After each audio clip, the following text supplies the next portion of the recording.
ऐसी बात है, मैं उचित समझता हूं कि आज पहली मास्टर क्लास है, कल शाम को दूसरी मास्टर क्लास होगी। नेक्स्ट सैटरडे यानी कि 1 तारीख को, सैटरडे को शाम को 7 से 9 तीसरी मास्टर क्लास होगी। संडे को चौथी मास्टर क्लास होगी शाम को 7 से 9। उसके बाद अगले सैटरडे संडे को फिर से एक एक मास्टर क्लास होगी। इट मीन्स पांचवी और छठी। I am talking about 8th and 9th of मई।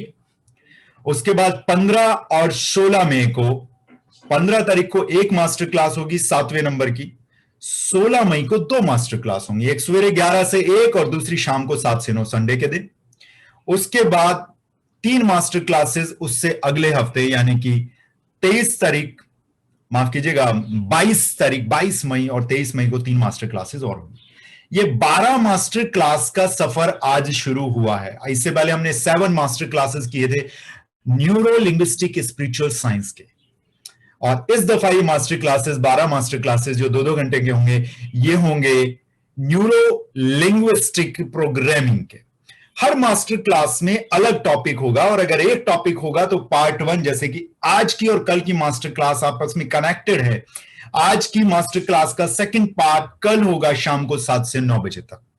51 लोग ऑलरेडी आ चुके हैं, और संडे की मास्टर क्लास में हमारे लोग काफी ज्यादा आते हैं, तो कल के लिए आपसे गुजारिश है कि first come first serve basis पे रहेगा, क्योंकि हम 100 से ज्यादा कैपेसिटी नहीं रखी है हमने अपनी जूम प्लेटफॉर्म की।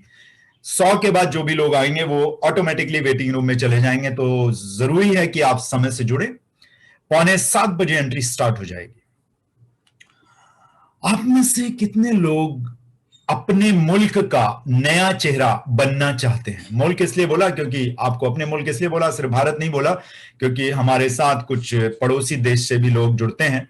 तो आप में से कितने लोग ऐसे हैं जो अपने मुल्क का वाकई में एक ट्रांसफॉर्मर, एक मोटिवेटर, एक नया चेहरा बनना चाहते हैं? हाथ उठाएंगे।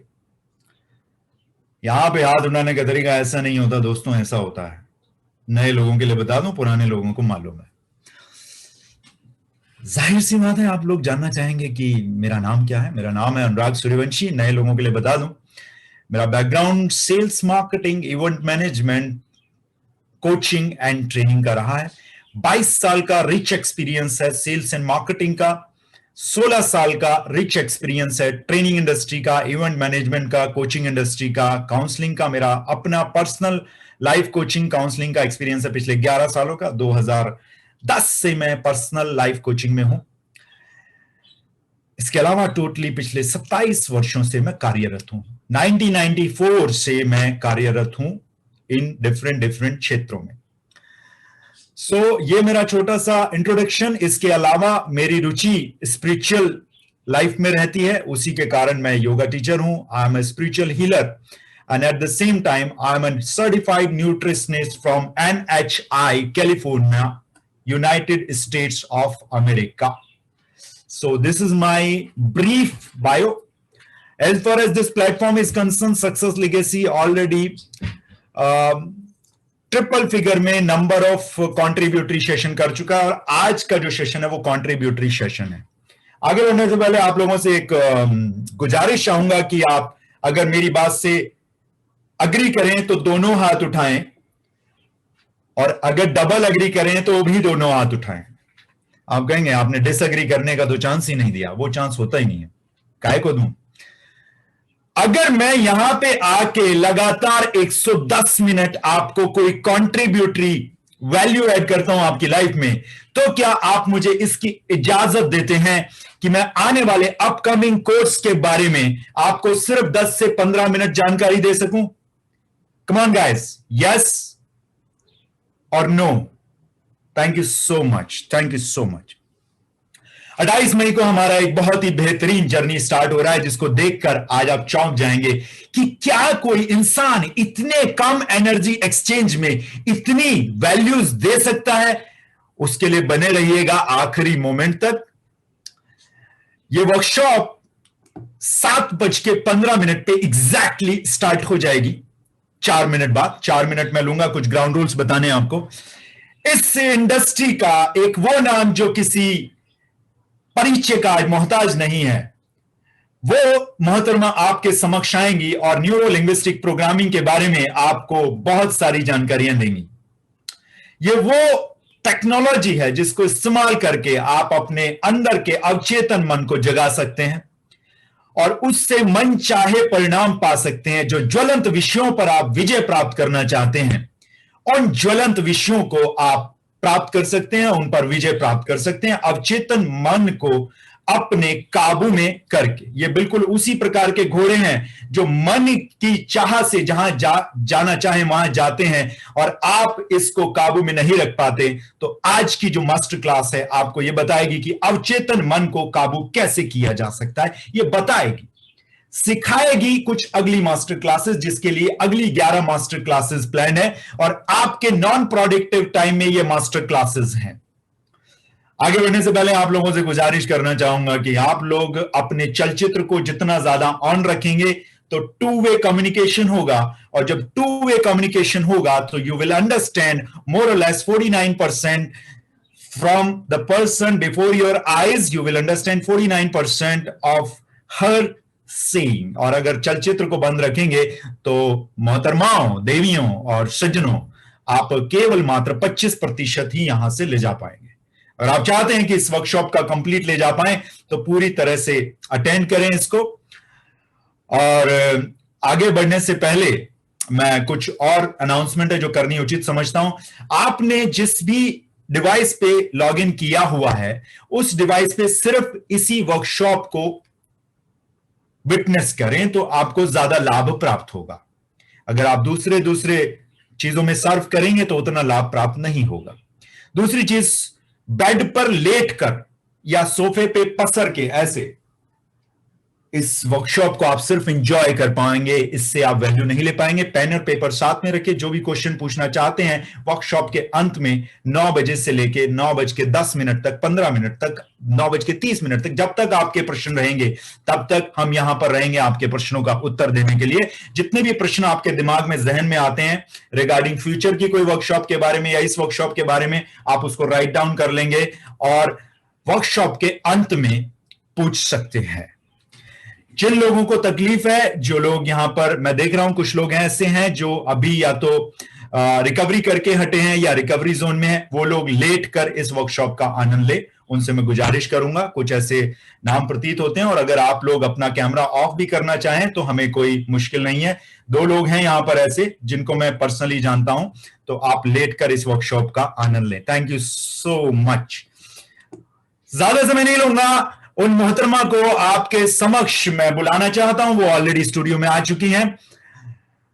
उनका पिछले 13 से भी ज्यादा वर्षों का एक्सपीरियंस है। She is a master in that topic that is called student behaviour and pattern breaking. Students के जो अपने डिफरेंट बिहेवियर और पैटर्न्स डेवलप हो जाते हैं, उनको ब्रेक करके, उनको उनकी सही दिशा में मोड़कर उनको आगे बढ़ने में हेल्प कर रही हैं लगभग पिछले 13 सालों से। She is into parent-child relationship for almost for last 9 years, not 19, sorry, for almost last 9 years. वो मास्टर हैं डी एडिक्शन के फील्ड में, खासतौर से जो गैजेट एडिक्शन आजकल बच्चों को हो गया है, इस फील्ड में वो मास्टर हैं, पिछले 7 सालों से हैं। कपल काउंसलिंग में वो पिछले 8 सालों से हैं। पिछले 10 सालों से she is NLP master practitioner, transformer and motivator, और पिछले 7 सालों से वो न्यूरो लिंग्विस्टिक स्पिरिचुअल साइंस, जिसको कि आज के समय में इस देश में सिर्फ एक व्यक्तित्व है जो इस कला को सिखाते हैं और उनका नाम है नीरज मलिक। वो खुद हैं। पिछले 7 सालों से वो न्यूरो लिंग्विस्टिक स्पिरिचुअल साइंस की प्रैक्टिसेस कर रही हैं। लाइफ कोचिंग का एक्सपीरियंस उनका 14 से भी ज्यादा सालों का है। पर्सनल लाइफ कोचिंग की अगर बात करें, बहुत सीवियर केसेस को उन्होंने ठीक किया है। लिस्ट बहुत लंबी है। कुछ ऐसे भी टीनेजर्स और बच्चे थे जो शादी ही नहीं करना चाहते थे, और पिछले कुछ दिनों में उन्होंने इस विषय पे भी बहुत काम किया है। आई मीन टू से ब्रेकअप वाला चैलेंज। सो ज्यादा समय नहीं लूंगा, वो आपके बीच अब समक्ष आ रही हैं। So please help me to welcome none other than only and only Neeraj Malik on before your screen, on your screen, before your eyes. Thank you so much, guys.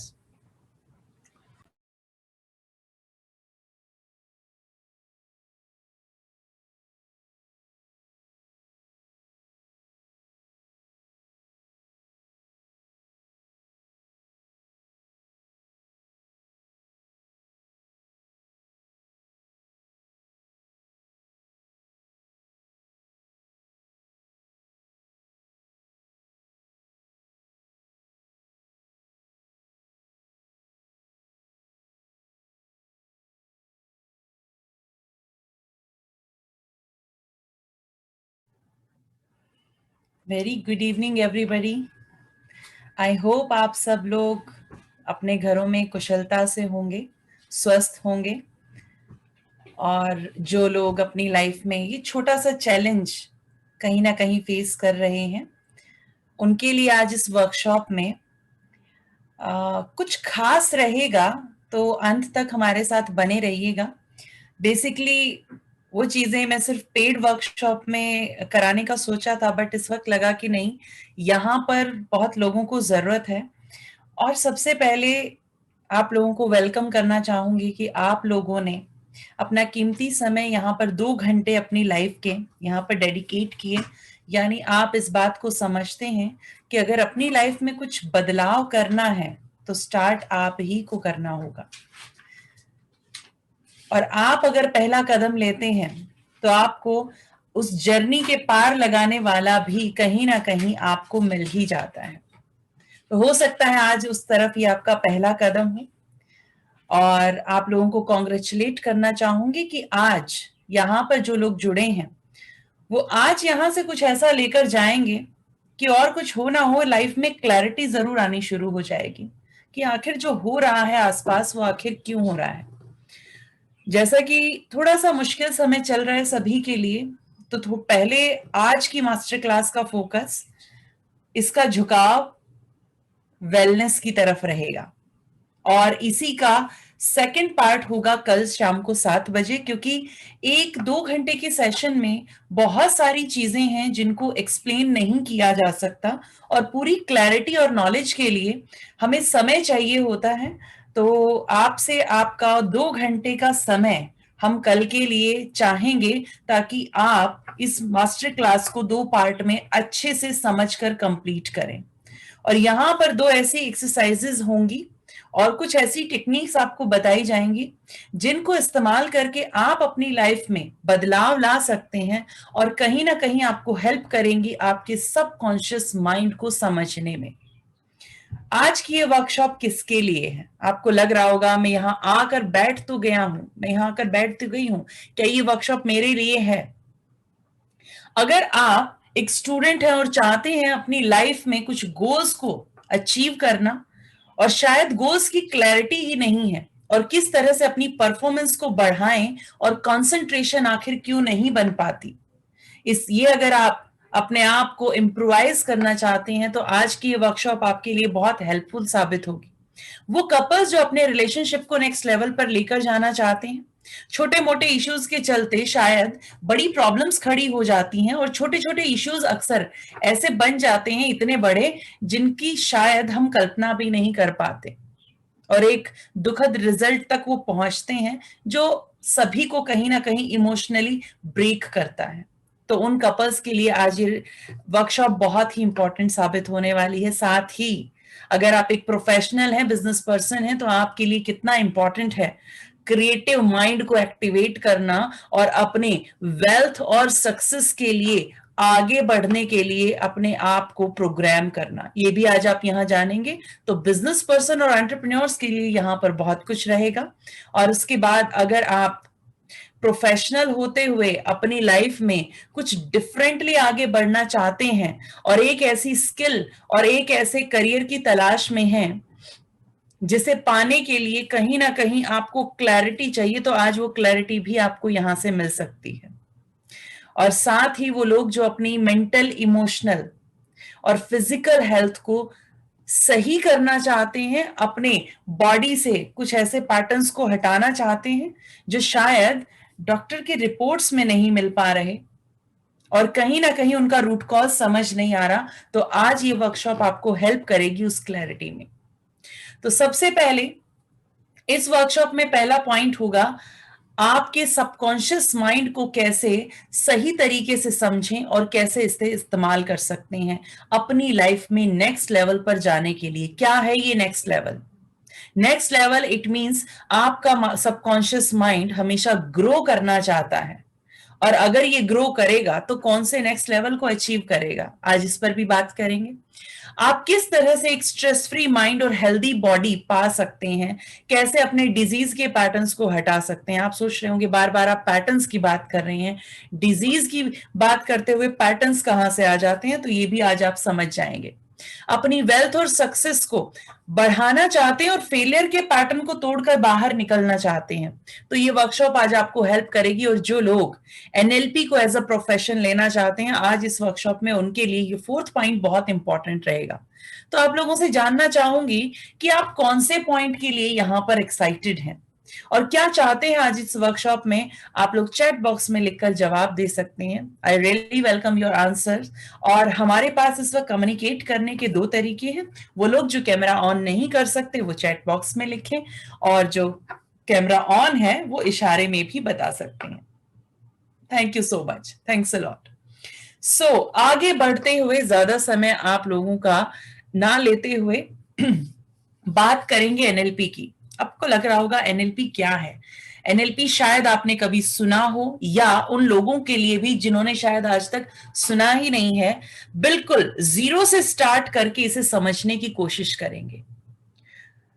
कहीं पर बहुत टेक्निकली लिखा था लेकिन कुछ समझ में नहीं आता। और क्यों जब भी एनएलपी की बात होती है तो आप ये सबकॉन्शियस माइंड की बात क्यों करने लगते हैं, ये 2 सवाल हमेशा आपके माइंड में उठते होंगे। तो इनका बहुत ही सिंपल जवाब आज मैं देने वाली हूं। जन्म के साथ हमें 2 चीजें मिलती हैं इस दुनिया में जब हम एंटर करते हैं, एक हमारी बॉडी और दूसरा हमारा सबकॉन्शियस माइंड।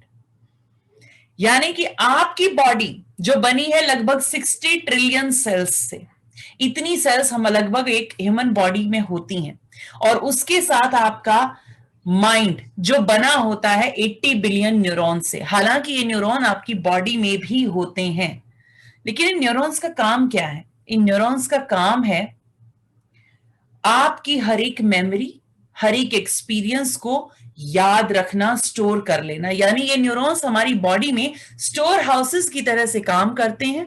आपने आज तक जो भी सीखा, जो भी सुना, जो भी देखा, जो भी समझा, जो भी याद किया, सब कुछ आपके पास है। आपकी लाइफ का हर इंसिडेंस, आपकी लाइफ का हर एक्सपीरियंस, चाहे वो कोई फीलिंग थी या फिर कोई ऐसा एक्सपीरियंस जिसे शायद आप आज तक भुला नहीं पाए हैं। बहुत सी चीजें हैं जो आप भूल चुके हैं, लेकिन बहुत सी ऐसी हैं जो लगता है मानो कल ही की बात हो। ये सब कहां पर स्टोर होता है? आपके न्यूरॉन्स में। और जिन लोगों को ये लगता है कि मेरी मेमोरी थोड़ी कमजोर है, तो मैं बता देती हूं कि हर एक न्यूरॉन की कैपेसिटी लगभग 82 GB होती है, और आपकी बॉडी में अगर 80 बिलियन न्यूरॉन्स हैं तो आप सोच सकते हैं कि कितना बड़ा स्टोर हाउस मेमोरी का आपके पास है। तो आपके पास कमी मेमोरी की नहीं है। ये भी आप जानेंगे कि आखिर क्यों आप चीजों को मेमोराइज नहीं कर पाते, या याद कर लेते हैं तो भूल क्यों जाते हैं। एंड द नेक्स्ट थिंग, कि किस तरह से आपका सबकॉन्शियस माइंड आपकी बॉडी को कमांड करता है। तो एनएलपी वो स्टडी है जिससे आप अपने सबकॉन्शियस को समझकर उसके पैटर्न्स पर काम करते हैं। तो आइए जानते हैं एनएलपी। न्यूरो यानी कि आपका सेंट्रल नर्वस सिस्टम किस तरह से आपके सेंसेस, यानी आप जो भी चीजें बाहर से एक्सपीरियंस करते हैं, या तो आप देख कर करेंगे, या सुनकर करेंगे, स्मेल करेंगे, टेस्ट करेंगे, या छू कर किसी चीज को आप उसकी इंफॉर्मेशन लेते हैं। तो जब आप अपनी सेंसेस से कुछ भी इंफॉर्मेशन लेते हैं तो किस तरह से आप उसे समझते हैं, ये आपके न्यूरॉन्स में ये प्रोसेस चलता है। और किस तरह से वो न्यूरॉन्स आपके उसे लेते हैं, ये है आपका सेंट्रल नर्वस सिस्टम, जो जिम्मेदार है आपकी बॉडी की हर एक एक्टिविटी के लिए। अगर आप सांस ले रहे हैं तो इसका सिग्नल भी आपके माइंड से इसी सेंट्रल नर्वस सिस्टम के जरिए जाएगा। अगर अभी बात करते हुए साथ साथ मेरे हाथ चल रहे हैं तो मुझे ये कॉन्शियसली नहीं करना पड़ता, मेरा नर्वस सिस्टम इन सब चीजों को अपने आप हैंडल कर रहा है। यही है आपके न्यूरॉन्स, और इसी से मतलब है आपका neuro. And the second thing is linguistic. जिस लैंग्वेज में मेरा माइंड मेरी बॉडी से टॉक करता है और जो फीलिंग्स मेरी क्रिएट होती हैं और वो ट्रांसमिट होती हैं मेरी बॉडी में, यानी मुझे एक मेमोरी जैसे ही याद आई या मैंने सामने कोई खूबसूरत सी चीज देखी तो मेरे माइंड में एक थॉट चला और उससे मेरी बॉडी में एक फीलिंग क्रिएट हुई। तो ये थॉट से फीलिंग आने तक का ट्रांसमिशन एक लैंग्वेज के थ्रू होता है। This is your internal language. और ये लैंग्वेज बाहर तक आती है, बाहर के वर्ल्ड तक आती है। कैसे? पहले मेरी फिजियोलॉजी से, यानी अभी आप मेरे फेस के एक्सप्रेशंस को देख सकते हैं, ये भी इसी लिंग्विस्टिक का नतीजा है। और जब मेरी वर्बल चीजें आप तक पहुंच रही हैं, ये मेरा वर्बल कम्युनिकेशन है, वर्बल लैंग्वेज है, ये भी लैंग्वेज है। तो दो तरह की लैंग्वेज हमारा माइंड और बॉडी यूज करते हैं, एक वो जो आउटर वर्ल्ड में होती है और एक वो जो इंटरनल वर्ल्ड में होती है। आउटर वर्ल्ड तो आप देख पा रहे हैं कि मेरी फिजियोलॉजी है, मेरे हाथ मूव कर रहे हैं, एक्सप्रेशन चेंज हो रहे हैं और आप तक आवाजें भी जा रही हैं। लेकिन इंटरनल क्या है? इंटरनल है मेरा ब्रीदिंग पैटर्न चल क्या रहा है इस वक्त, मेरी हार्ट बीट कैसी है। दिस इज ऑल्सो लिंग्विस्टिक, क्योंकि इसी से मेरे बाहर के एक्शन इंपैक्ट होते हैं। जरा सोचिए, इसी वक्त मेरी ब्रीद बहुत ज्यादा शैलो हो जाए, मुझे सांस पूरे अच्छे तरीके से ना आए, तो मैं क्या मेरे एक्शन बदल नहीं जाएंगे? क्या मेरी फिजियोलॉजी चेंज नहीं हो जाएगी? क्या मेरे शब्दों पर उसका असर नहीं पड़ेगा? यानी आपके इंटरनल वर्ल्ड की लैंग्वेज आपके आउटर वर्ल्ड को हमेशा इंपैक्ट करती है। This is about linguistic. और तीसरी चीज है प्रोग्रामिंग। प्रोग्रामिंग क्या है? जब ये लगातार इंटरनल और एक्सटर्नल बिहेवियर चलता रहता है तो बार बार इसके चलने की वजह से ये पैटर्न सेट हो जाते हैं, यानी हमारा सबकॉन्शियस माइंड न्यूरॉन्स में एक मेमोरी को स्टोर कर देता है कि आगे जब भी ऐसी सिचुएशन होगी आप इसी तरह से रिस्पॉन्ड करेंगे। इसको आपने बार बार अपनी लाइफ में विटनेस किया है। कैसे? आप एक ही तरह से खाते हैं, आपके लगभग वही एक्शंस होते हैं। अगर आप शूज पहनेंगे तो लगभग एक ही पैर हमेशा आगे बढ़ाएंगे, एक ही तरह से चलते हैं, आपका एक सेट पैटर्न होता है, एक स्टाइल होता है, लगभग हर चीज आप उसी तरह से करना पसंद करते हैं। अगर आपको अपने ड्राइंग रूम में सोफे पर आराम से बैठकर टीवी देखना पसंद है तो आप वैसे ही करते हैं। आप अपने इन पैटर्न्स पर इतने सटीक हो जाते हैं कि ये सालों साल चलते रहते हैं। आपकी हैबिट्स भी इन्हीं पैटर्न्स का नतीजा है। आपकी हैबिट्स क्या हैं? ये आपकी हैबिट्स हैं, वो पैटर्न्स जो पक्के हो चुके हैं। आखिर कैसे ये पैटर्न्स बनते हैं और कैसे हमें ये हमारी लाइफ में इंपैक्ट करते हैं? आप जानते हैं, अगर आपका कॉन्फिडेंस बार बार डाउन जाता है तो ये भी एक पैटर्न है और इस प्रोग्रामिंग को हम कभी भी तोड़ सकते हैं और नए पैटर्न्स इंप्लांट कर सकते हैं। ये बात यहां समझने की है। तो न्यूरो लिंग्विस्टिक प्रोग्रामिंग ना सिर्फ हमें ह्यूमन बिहेवियर को समझने की कंप्लीट नॉलेज देती है, बल्कि उससे समझकर इन पैटर्न्स को चेंज करने की भी अप्रोच प्रोवाइड करती है। और इन्हीं अप्रोचेस को न्यूरो लिंग्विस्टिक प्रोग्रामिंग की टेक्निक्स कहा गया है, अप्रोचेस कहा गया है। न्यूरो लिंग्विस्टिक में बहुत सारी ऐसी टेक्निक्स हैं जिनसे आप पुराने पैटर्न्स को हटा सकते हैं और नए पैटर्न्स को लेकर आ सकते हैं, यानी एक इंसान के बिहेवियर को आप बदल सकते हैं। ये कैसे होता है ये भी आज आप जानेंगे यहां पर। एनएलपी के बैकग्राउंड के बारे में अगर बताना चाहूं तो 1970 में इसे स्टार्ट किया गया। वैसे तो कहीं बाहर से एनएलपी नहीं आई है, हमेशा से हमें ये चीजें सिखाई गई हैं, लेकिन शायद हमें एक नई अप्रोच की हमेशा जरूरत पड़ती है। इसलिए जब नई नई चीजें और कुछ शॉर्टकट्स हमें मिलते हैं तो वो हमेशा हमें एक्साइटेड करते हैं और इसीलिए हर बार अप्रोच चेंज करने की जरूरत पड़ती है। तो लास्ट टाइम जब इन अप्रोचेस को चेंज किया गया तो इसे एनएलपी के रूप में इंट्रोड्यूस किया गया। हालांकि आप जब इसे पढ़ेंगे समझेंगे तो जानेंगे कि ये सब तो ऑलरेडी हम करते आए हैं और हम जानते भी हैं, लेकिन इसे अपने फेवर में कैसे यूज करना है शायद हम ये नहीं जानते। 1970 में दो लोग जिनमें से एक थे जॉन ग्राइंडर और दूसरे रिचर्ड बैंडलर, इन्होंने 3 लोगों को स्टडी किया और वो 3 लोग कुछ ऐसे ही नहीं थे, कुछ खास लोग थे। जिनमें से 2 थे इस दुनिया के काफी जाने माने नाम जो कि थेरेपिस्ट हुए हैं, फैमिली थेरेपिस्ट रहे हैं, और तीसरे थे इस दुनिया के सबसे बड़े हिप्नोथेरेपिस्ट यानी फिट्स पर्ल्स, और दूसरी थी वर्जीनिया सेटर। ये दोनों लोग फैमिली थेरेपिस्ट रहे और तीसरे मिल्टन एरिक्सन जो हिप्नोथेरेपिस्ट थे। आखिर ऐसी क्या खास बात थी इन 3 लोगों में? ये 3 लोग कुछ ऐसा करते थे, लोगों की पास्ट की मेमोरीज पर वर्क करते थे और उनके माइंड के पैटर्न्स को चेंज करने के लिए कुछ अप्रोचेस को यूज करते थे, टेक्निक्स को यूज करते थे और कुछ इस तरह की लैंग्वेजेस को यूज करते थे जिनको इस्तेमाल करके वो लोगों के सबकॉन्शियस तक पहुंच जाते थे और उनके पैटर्न को वहां पर चेंज कर दिया करते थे और उस पैटर्न को चेंज करते ही उन लोगों के बिहेवियर बदल जाया करते थे। फॉर एग्जाम्पल, अगर किसी को उसके पास्ट का कोई इंसिडेंस अगर बहुत परेशान करता है और बार बार वो इंसान डिप्रेशन की स्टेट में जा रहा है या फिर होपलेस हो रहा है या फिर फियर है, फोबिया है, एनीथिंग इज देयर, तो उस इवेंट को, उस एक इंसिडेंस को उनके माइंड से हटाकर वहां से उसे रिलीज करते थे जहां से वो पैटर्न बनने की शुरुआत हुई और कुछ नए ऐसे रिसोर्सेज, ऐसे पैटर्न उनके माइंड में इम्प्लांट करते थे कुछ खास टेक्निक्स के जरिए कि उन लोगों के बिहेवियर चेंज होते थे। यानी कि उनके माइंड पर वर्क करके वो उनके एक्सटर्नल बिहेवियर को चेंज किया करते थे। और इनमें तीसरे थे मिल्टन एरिक्सन, जिनकी वजह से कम्युनिकेशन को नेक्स्ट लेवल पर लेकर जाया गया। इन्होंने बहुत वर्क किया कम्युनिकेशन पर कि आखिर लोगों का कम्युनिकेशन इफेक्टिव कैसे हो। आप कोई भी जबान बोलें कि लेकिन आप लोगों से कनेक्ट कर पाए, आप उन लोगों को उनके लेवल पर जाकर समझ पाए और उन्हें समझा पाए। इस पर बहुत काम किया मिल्टन एरिक्सन ने और इनकी कुछ ऑब्जर्वेशंस एनएलपी में आपको दी गई हैं। और इसी के साथ आपकी बॉडी कैसे रिस्पॉन्ड करती है आपके माइंड के थॉट्स को, ये भी उन्होंने बहुत अच्छे से बताया। तो ये था एनएलपी का बैकग्राउंड कि ये आई कहां से और कैसे इसकी शुरुआत हुई और ये किस बारे में थी।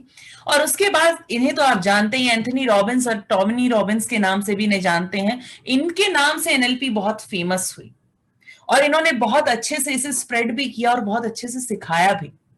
मास्टर कहे जाते हैं ये एनएलपी के।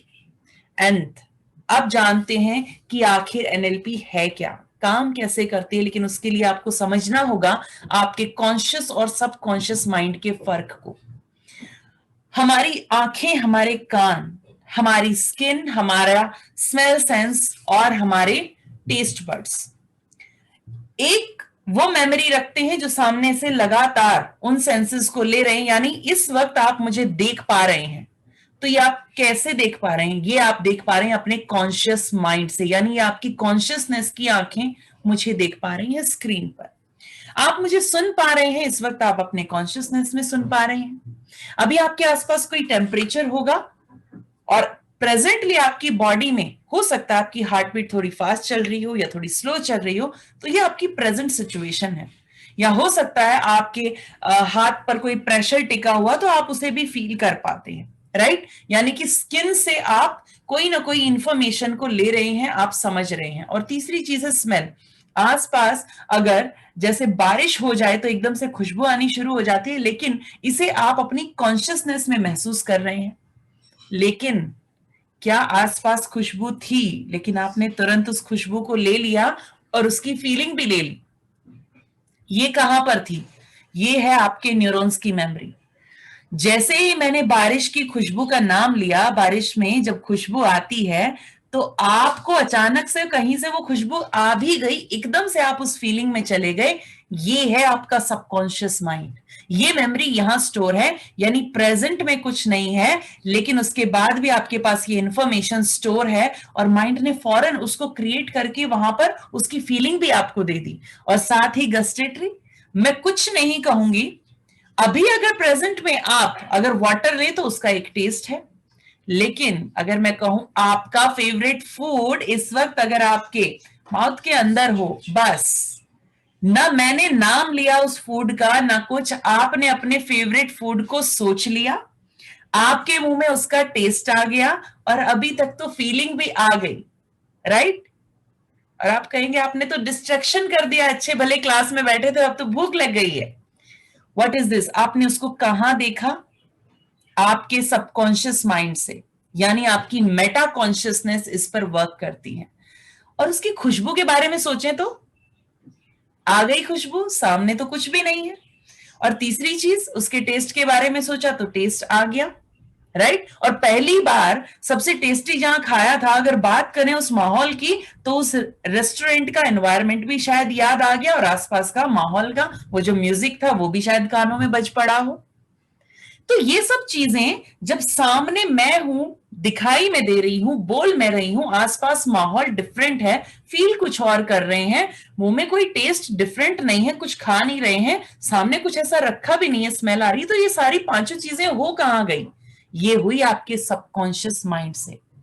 यानी एक बात तो समझ आती है कि जो सामने नहीं है उसको भी आपका सबकॉन्शियस माइंड बड़े अच्छे तरीके से प्रोजेक्ट कर देता है और आपको अनदेखी चीजों को दिखाने में, उनको विजुलाइज कराने में, यानी कि एक तरह से डे ड्रीमिंग के जैसा कर देता है, इजंट इट?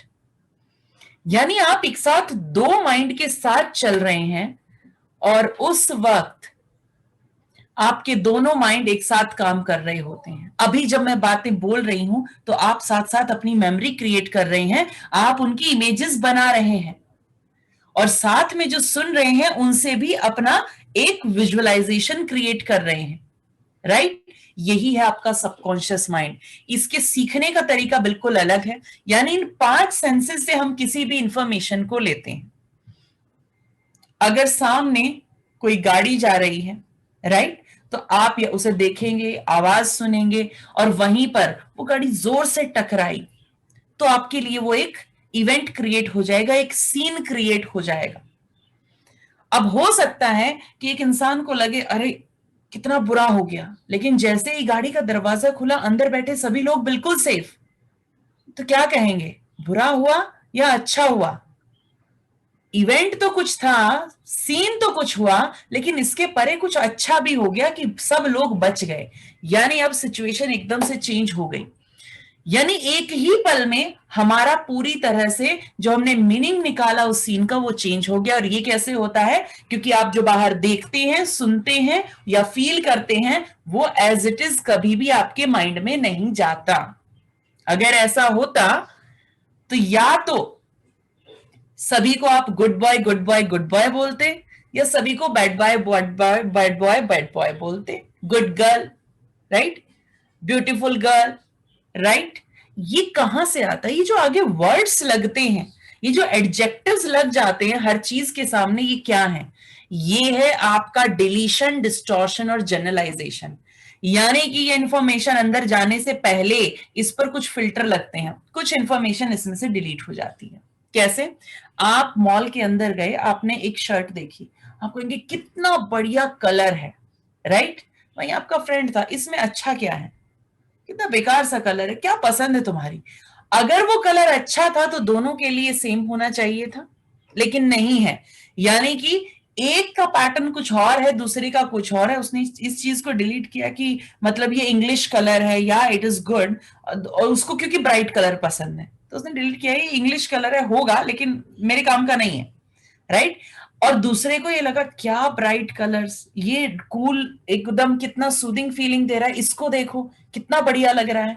यानी दोनों ने अपने अपने हिसाब से इंफॉर्मेशन को लिया। और डिस्टॉर्शन, ये ऐसा है तो ये अच्छा है और ये ऐसा है तो ये खराब है। और जनरलाइजेशन क्या है? जब आपके माइंड ने एक बार चीज देख ली कि ये ऐसी ही अच्छी है तो अब आपने हमेशा के लिए अप्लाई कर दिया, अब आपको ये हमेशा अच्छी हो गई आपके लिए। एक और एग्जांपल ले लेते हैं, अक्सर देती हूं मैं एग्जांपल ताकि अच्छे से समझ आ सके। एक घर में आग लगी थी, उसी घर के 2 लड़के बाहर खड़े थे, एक रो रहा था और दूसरा थैंक्स कर रहा था। ऐसा क्यों? घर दोनों का था। एक पहले से पूछा रो क्यों रहे हो, तो उसने कहा कि पूरा सामान जल गया, घर जल गया, सब खत्म हो गया। और दूसरे से पूछा गया कि घर जल गया, सामान जल गया, लेकिन सबसे अच्छी बात ये हुई कि उस वक्त हम लोग घर में नहीं थे और हम बच गए हैं, ये सबसे अच्छी बात है। पहले इंसान ने क्या डिलीशन किया? उसने ये डिलीशन किया कि हम बच गए हैं, ये अच्छी बात है, अपने बचाव को नहीं देखा, उस इंफॉर्मेशन को डिलीट किया।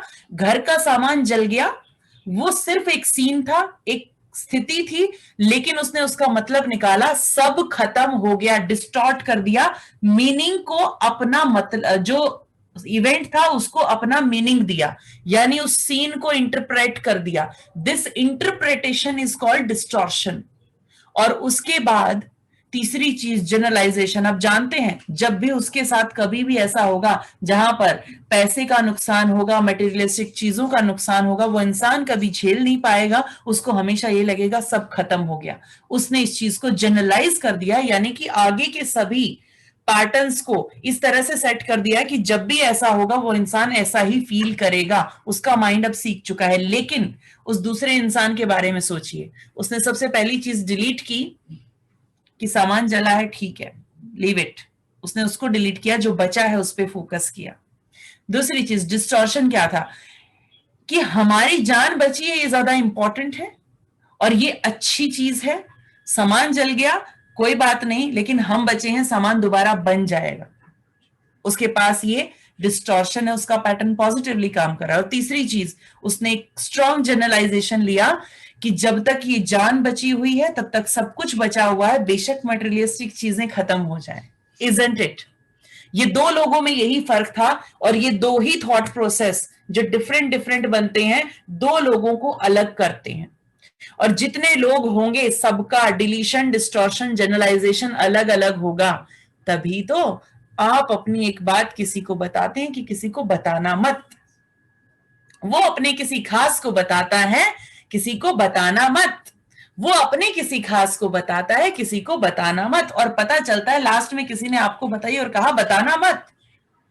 लेकिन आपने एक चीज देखी, ये बात गई तो यहां से थी लेकिन ऐसी तो नहीं थी, मैंने तो कुछ और कहा था, ये कुछ और कैसे आ गया?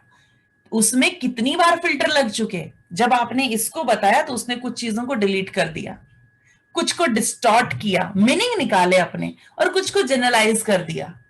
फिर उसने आगे पास ऑन किया वो नया वर्जन क्रिएट करके, यानी उसने अपनी एक स्क्रिप्ट लिख दी अंदर, और उसने अपनी स्क्रिप्ट दूसरे को सुनाई। अब उसका भी अपना डीडीजी है, अपने हिसाब से वो इंटरप्रेट करेगा, या तो चीज को पॉजिटिवली लेगा या नेगेटिवली लेगा, अपने मतलब निकालेगा। अब उसने अपनी स्क्रिप्ट लिख दी, उसने आगे स्क्रिप्ट सुनाई, उसका अपना डीडीजी था।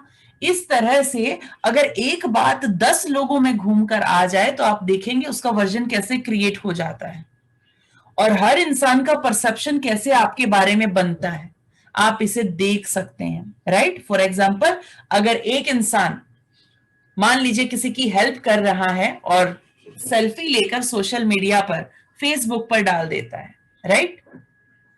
तो बताइए कि क्या आप उस पर कमेंट करेंगे?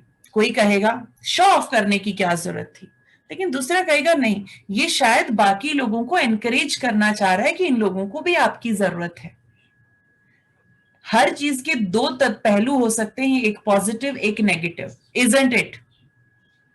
और यही पॉजिटिव और नेगेटिव हमारी स्क्रिप्ट को डिफाइन करते हैं।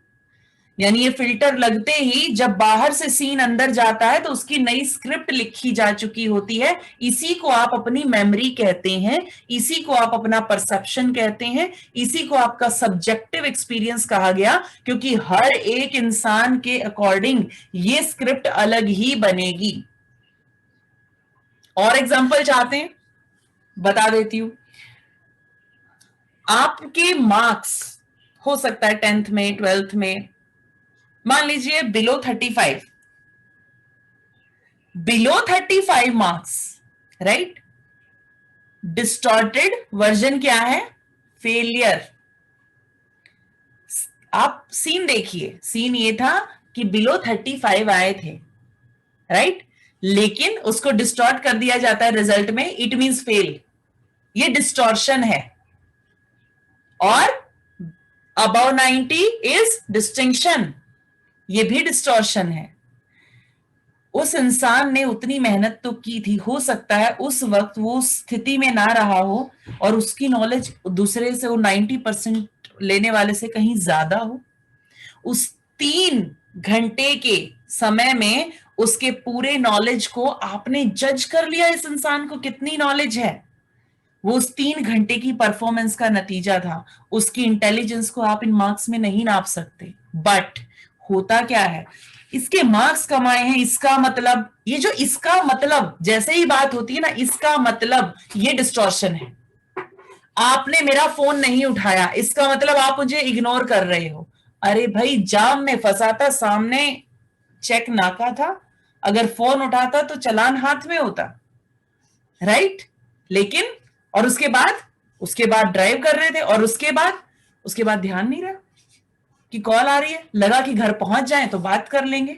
तो ये जितने भी डिस्टॉर्शन है, अब देखिए, जब तक आपका फोन नहीं उठा, वो घर नहीं पहुंचे, आपकी स्थिति कैसी थी, क्या हो रहा था, राइट? और उसके बाद जैसे ही आप घर पहुंचे, आपने बताया, उनको लगा कि अरे बेकार में आप परेशान कर रहे थे इनको, मैंने कितनी देर कितना गुस्सा किया, लेकिन उस वक्त तक तो आपका मेंटल इमोशन खराब हो चुका है, डिस्टर्ब हो चुका है, राइट? ये जो मेंटल इमोशन है, ये मेरी स्क्रिप्ट पर डिपेंड हुआ कि मुझे इग्नोर कर रहे हैं, और या तो ये पॉजिटिव बनेगा या नेगेटिव बनेगा, राइट? और जब ये पॉजिटिव बनता है तो इसे आप कहते हैं रिसोर्सफुल स्टेट, और जब ये नेगेटिव बनता है तो आप इसे कहते हैं अनरिसोर्सफुल स्टेट। ऐसा क्यों?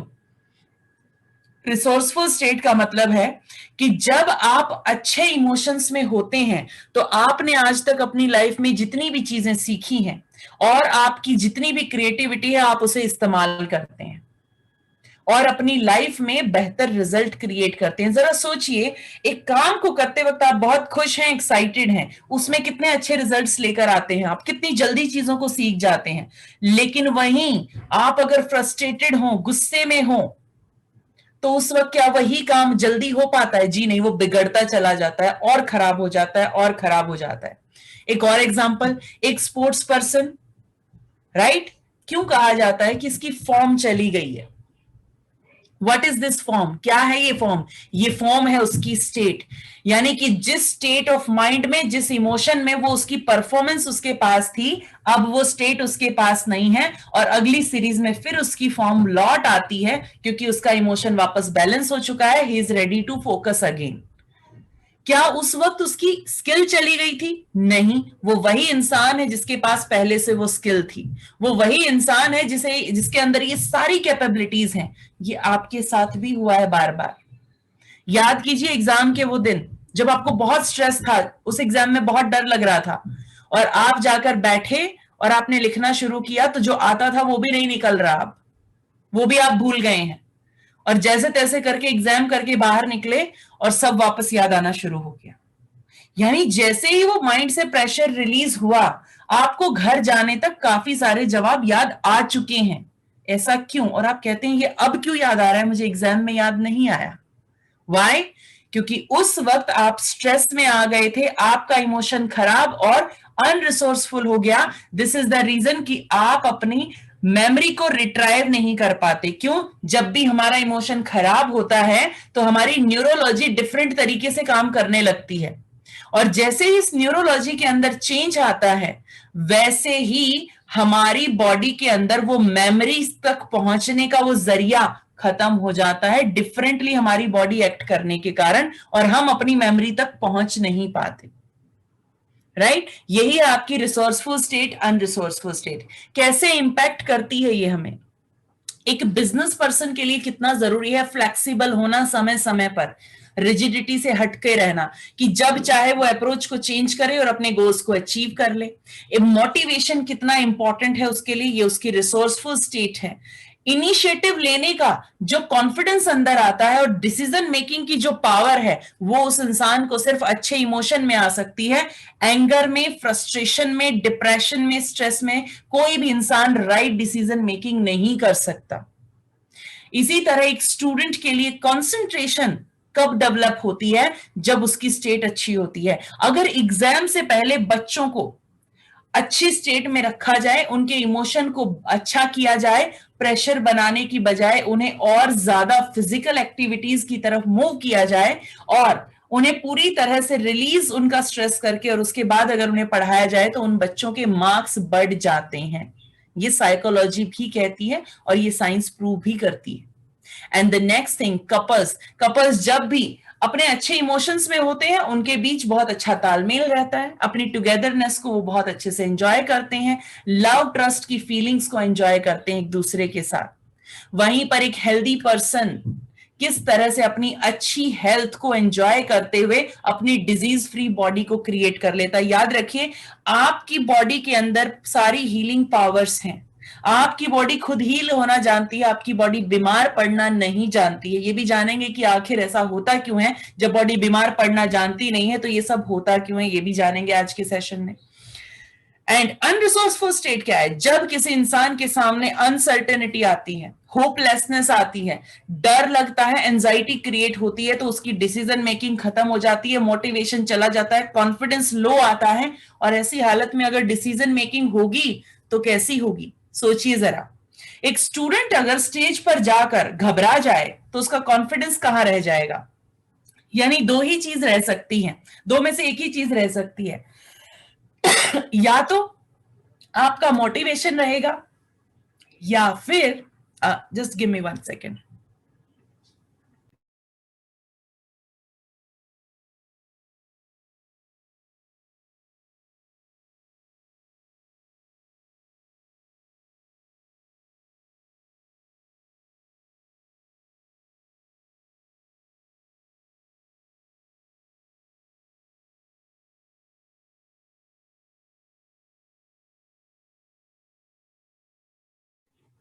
ओके, या तो आपका मोटिवेशन रह सकता है, या आपका डर रह सकता है, या तो आपका कॉन्फिडेंस रह सकता है, या आपकी फ्रस्ट्रेशन रह सकती है, या आपका स्ट्रेस रह सकता है, या आपका एंथुसियाज्म रह सकता है।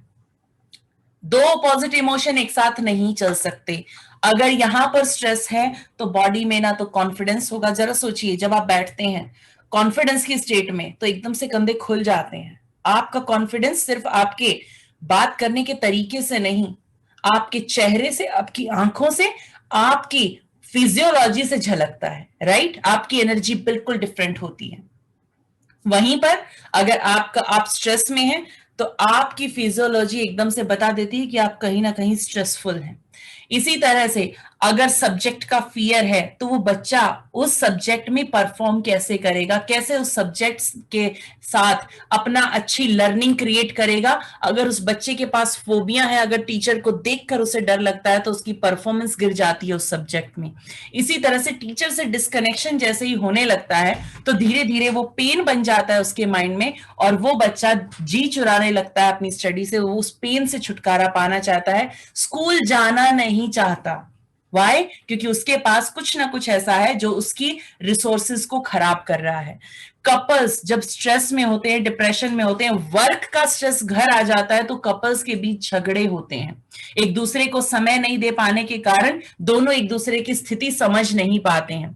लोनलीनेस की फीलिंग वहां आ जाती है, एंगर आ जाता है, और डिफरेंसेस इतने बढ़ जाते हैं कि यहां तक कि हेट करने की नौबत आ जाती है। और फिर जो सिनेरियो क्रिएट होता है वहां पर उस लोनलीनेस को हम कहीं और से पूरा करने की कोशिश करते हैं। ये हमेशा होता रहता है, just because of this state कहीं डिप्रेशन क्रिएट होता है। और वहीं पर अगर आपकी अनहेल्दी पर्सन की बॉडी है तो वहां पर शुगर, बीपी, इंसोम्निया और पता नहीं कितने सारे ऐसे पैटर्न्स को जन्म देती है कि जो सिर्फ और सिर्फ आपकी स्टेट को सही रखकर ठीक हो सकते थे। आखिर स्टेट और इमोशन को मैं कैसे सही रखूं, मुझे कैसे पता चले कि ये खराब होगा? थोड़ा आगे बढ़ते हुए जानते हैं कि जब भी आप किसी इमोशन में होते हैं, जाहिर सी बात है आप एक्शन जरूर लेंगे। फॉर एग्जाम्पल, किसी ने एक बात कही, या तो मुझे गुस्सा आएगा या फिर मेरा इमोशन नॉर्मल रहेगा, गुड रहेगा। अगर मेरा इमोशन अच्छा है तो मेरे एक्शन डिफरेंट होंगे, मैं अलग तरीके से बात करूं। लेकिन अगर गुस्सा आया तो मेरा बाहर का एक्शन, वर्बल एक्शन चेंज हो जाएगा, मेरे वर्ड्स चेंज हो जाएंगे, राइट? लेकिन हो सकता है मैं वर्ड्स में कम्युनिकेट ही ना करूं। हो सकता है मुझे गुस्सा आया और मैं फेस पर स्माइल रखूं और मैं वहां से आ जाऊं, या ये भी हो सकता है कि गुस्सा आया, मैंने सिर्फ एक्सप्रेशन दिए और मैं आ गई। दोनों ही स्थिति में एक में कन्वे हो गया सामने वाले को, लेकिन शायद दूसरे में सामने वाले को नहीं पता चला। बट नॉन वर्बल एक्शन में एक और चीज होती है, आपकी बॉडी के अंदर फिर वो इमोशन वर्क करता है, यानी अब ये एक्शन आपकी बॉडी के अंदर चल रहा है। अगर आपने गुस्से को अपने अंदर रखा तो आपकी बॉडी का टेम्परेचर शिफ्ट हो जाएगा। होता है अचानक से आपकी आर्टरीज में बीपी बढ़ जाता है, एकदम से ब्लड फ्लो इतना तेज हो जाता है कि आपको पता चलता है वो अंदर एकदम से, और या फिर शिवरिंग हो जाती है, गूज बम्स आते हैं, कुछ ना कुछ ऐसी चीजें आपके साथ होती हैं, यानी आपकी बॉडी इंटरनली रिएक्ट करती है फिर, जिसका ज्यादातर आपको पता चलता है।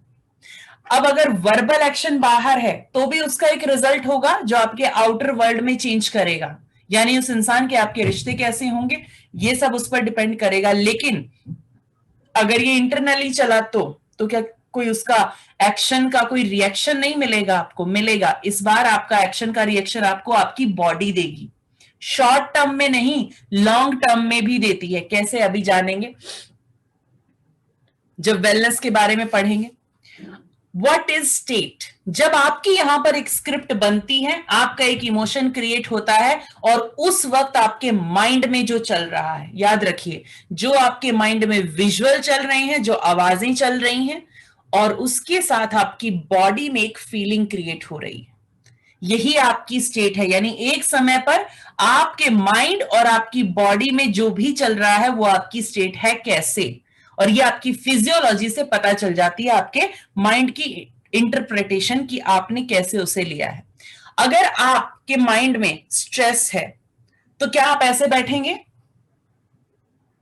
जी नहीं, आपकी फिजियोलॉजी बता देगी आप स्ट्रेस में हैं, या तो आप ऐसे बैठेंगे, आपकी फिजियोलॉजी डिफरेंटली काम कर रही होगी, और आप बात करेंगे तो बार बार आपका ऐसे होगा। इस तरीके से आपकी फिजियोलॉजी आपको परेशान करेगी, और हम दूसरा इंसान जान जाएगा कोई ना कोई टेंशन जरूर है। होता है ये। वहीं पर अगर आप बहुत खुश हैं तो क्या आप ऐसे बैठेंगे? जी नहीं, यानी आपकी फिजियोलॉजी आपकी स्टेट बता देती है। इसलिए कहा गया कि चेहरा आईना होता है, कहा तो जाता है दिल का, लेकिन बेसिकली माइंड का। क्यों? उसका रीजन भी है। उसका रीजन ये है कि आपके फेस की 80 मसल्स डायरेक्टली कनेक्टेड होती हैं आपके माइंड से, और इनका काम क्या है? हम इनको चाहें तो अपने फायदे के लिए यूज कर सकते हैं, और चाहें तो जैसा चल रहा है वैसा चला सकते हैं।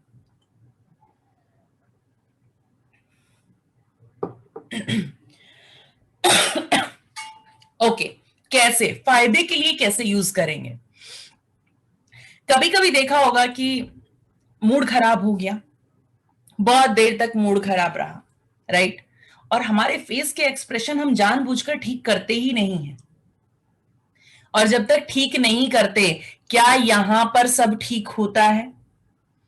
लेकिन वहीं आपको कोई अचानक से हंसा दे तो एकदम से आपके सिर से बर्डन खत्म हो जाता है, इजंट इट?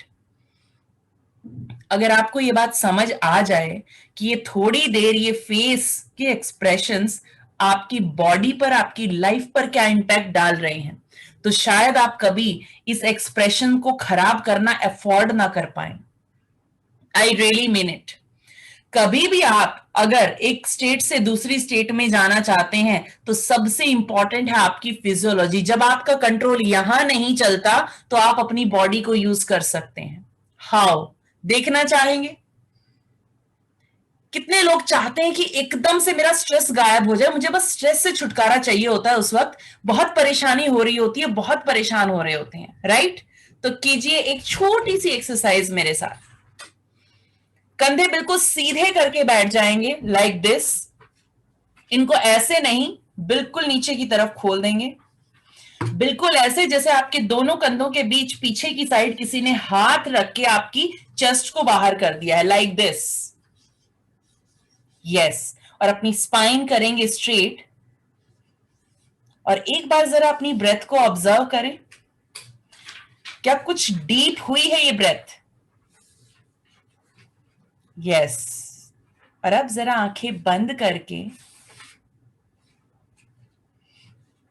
स्माइल कीजिए, स्माइल कीजिए थोड़ा और, कंजूसी नहीं, स्माइल।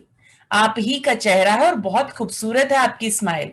जी हाँ, जिन्हें देख पा रही हूं उनको तो बोल ही रही हूं, स्माइल हमेशा बहुत खूबसूरत होती है, ये लोगों के दिलों के रास्ते खोल देती है। और कीजिए स्माइल, दैट्स नाइस। आंखें बंद रखिए रंजीत जी, कुछ नहीं है बाहर की दुनिया में, जो पाएंगे अंदर ही पाएंगे। जी, स्माइल कीजिए, एक ब्रॉड स्माइल, उस मोमेंट का स्माइल जब आप सबसे ज्यादा खुश होंगे, उस वक्त वाला स्माइल।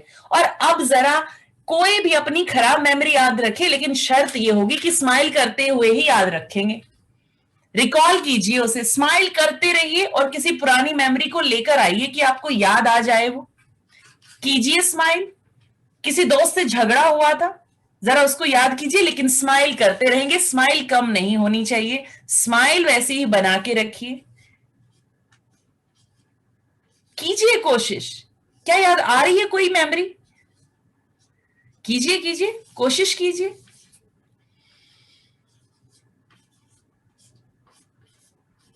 और एक इंटरनल डायलॉग क्रिएट कीजिए, आई am feeling great about my self. और स्माइल को और ब्रॉड कर दीजिए और कंधे जरा और खोल दीजिए। I have extreme confidence in me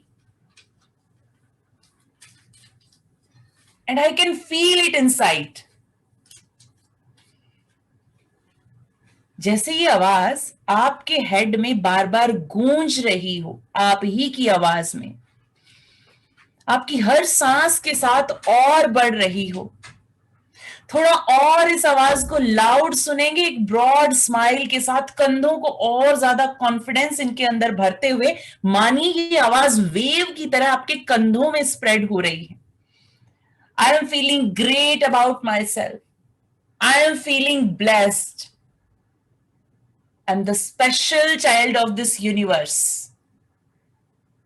I am born to be happy only. इसी तरह अपने अंदर इस आवाज को बढ़ाइए।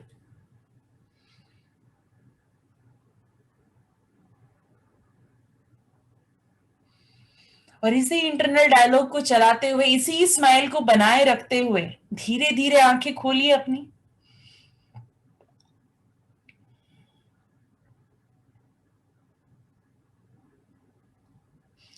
कितने लोगों को लगता है कि खराब मेमोरीज पीछा नहीं छोड़ती, और कितने लोगों ने अभी अभी देखा कि याद करना चाह रहे थे लेकिन याद नहीं आ पाए? बताइए बताइए, राइट? तो जब भी चाहें यहां आप चेंज कर सकते हैं, और आपकी बॉडी आपकी बेस्ट फ्रेंड है, हमेशा ये याद रखिए। यकीन मानिए, आपका ये माइंड और ये बॉडी एक ऐसा कॉम्बिनेशन है, इतना जबरदस्त कॉम्बिनेशन है। अगर आपके पास ये है तो आप लाइफ में कुछ भी कर सकते हैं, कुछ भी बन सकते हैं, और कहीं भी किन्हीं भी ऊंचाइयों तक पहुंच सकते हैं। सिर्फ इतना ही एहसास कराना काफी है। जैसे इस वक्त कोई खराब मेमोरी नहीं आई, तो इसका रिवर्स करके देखना चाहेंगे? नहीं, प्रीत तो नहीं, बिल्कुल भी नहीं, मुझे जाना ही नहीं है खराब मेमोरी में बिल्कुल। अगर कंधे झुकाकर और थोड़ा सा डाउन फेस करके याद करने की कोशिश कीजिएगा, अच्छे पल याद नहीं आएंगे आपको। तो किसे लगता है कि मेरे थॉट्स पे मेरा कंट्रोल नहीं है, और किसे लगता है कि कंट्रोल करने का एक तरीका तो मुझे मिल गया है? इट्स योर चॉइस, ये हमेशा आपकी चॉइस है। आप अपना मूड खराब रखना चाहते हैं या नहीं? क्या मैं अब ये बात बोल सकती हूं कि अगर आपका मूड खराब है तो ये आपकी चॉइस है? यस और नो? बोलिए बोलिए। यस, लीजिए रिस्पॉन्सिबिलिटी अपने मूड की, ताकि कोई और मेरे मूड का स्विच ऑफ और ऑन नहीं कर पाए, मेरे पास वो पावर आए। तो आपके मूड का स्विच किसके पास? यस।